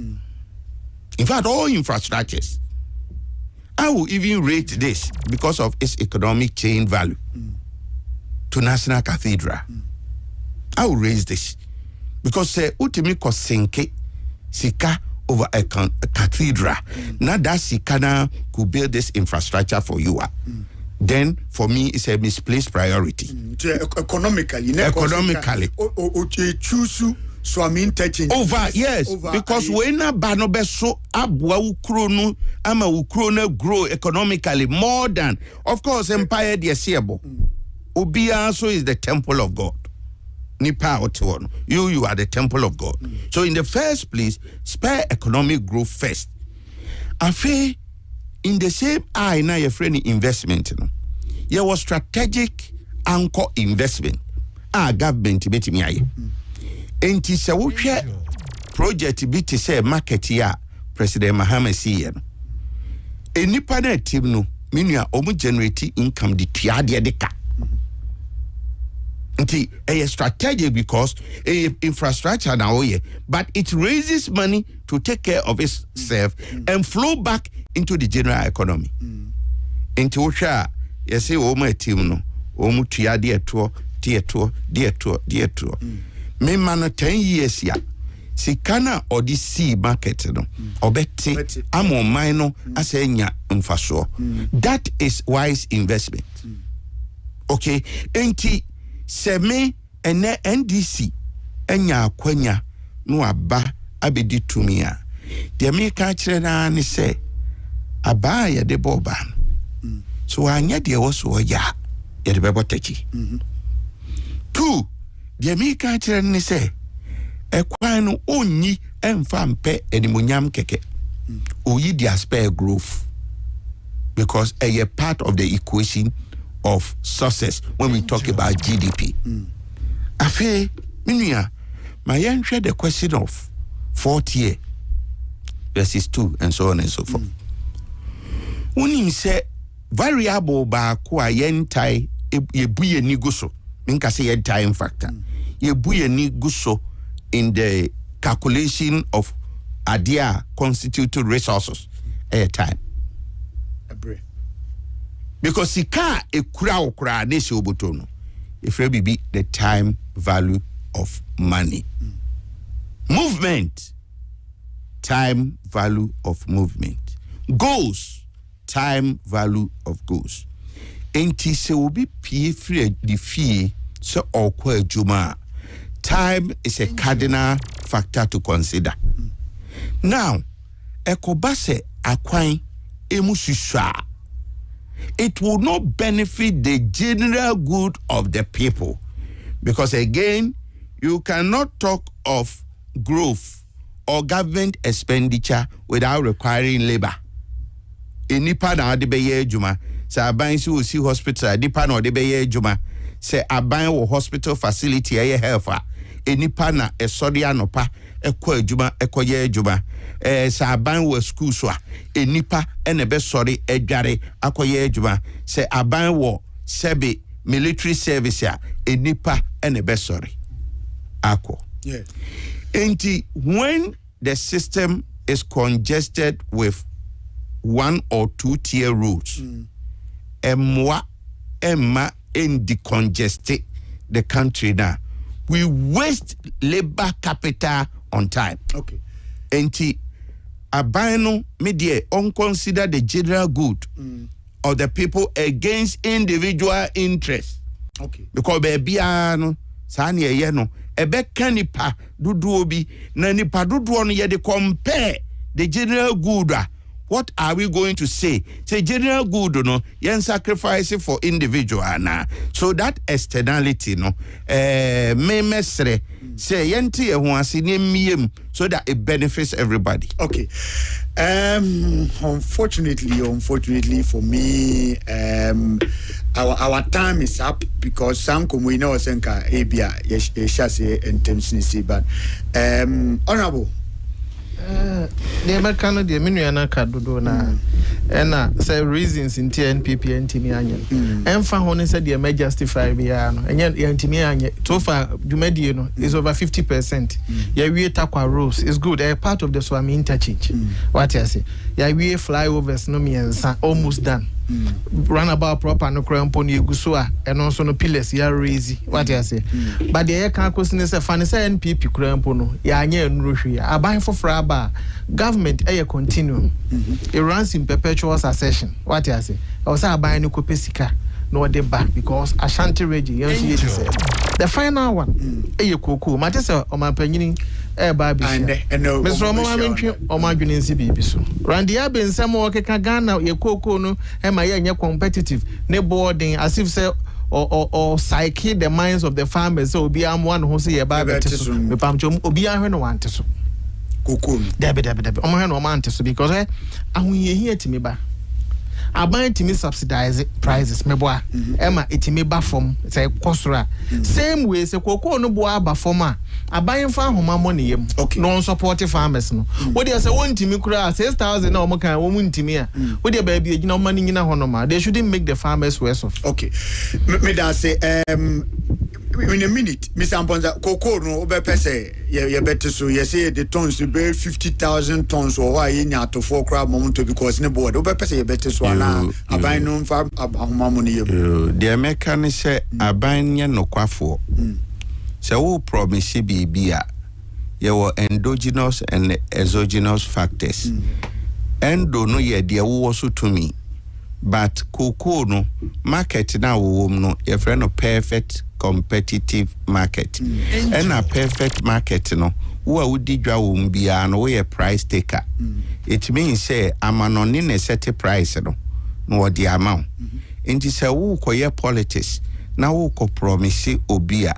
Use ceteris paribus assumption. All things being equal.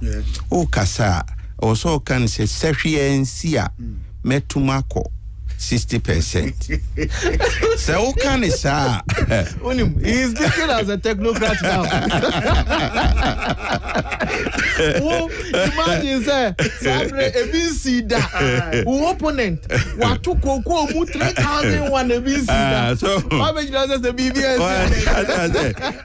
say enuntina on say technocratic talking no eboa nese enuanum binim said dia be kan ya kebi anhyehyɛ nkombi amane amfa achaupa ama enti media farmer dia menino ho agro said dia maka no 80% of enuane a yedie no eye farmer ena sebi enya kura no koko eripu in a foreign exchange of an estimated $2 billion at the my economy.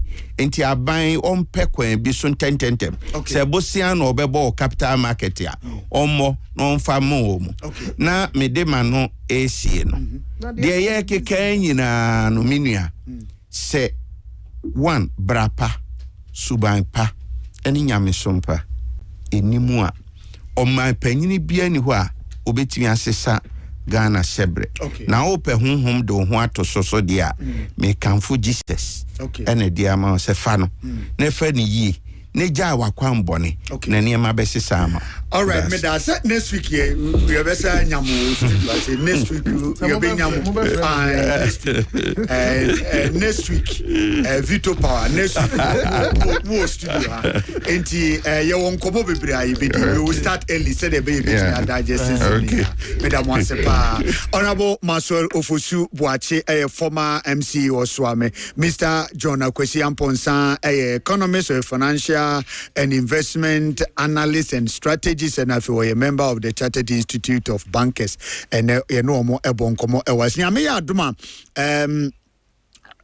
Best Man Lux Studio nyame adma special Vals Day promo koso massage yitre barbering be koso pedicure manicure facials ni ade nyina Fanti New Town new OE bar seminar no K Pauline Patemu ha antimisrel freshesi nene ye monkomo Best Man 0244 565866 0244 565866 emo enkomo sisi special Vaze promo any the amount. Celebrate the sports next Don Crucial Summer the Metro Man Mount Sports Risky the if you say CCA enti my name enfema Don Crucial Summer ni timu na mo ento aso.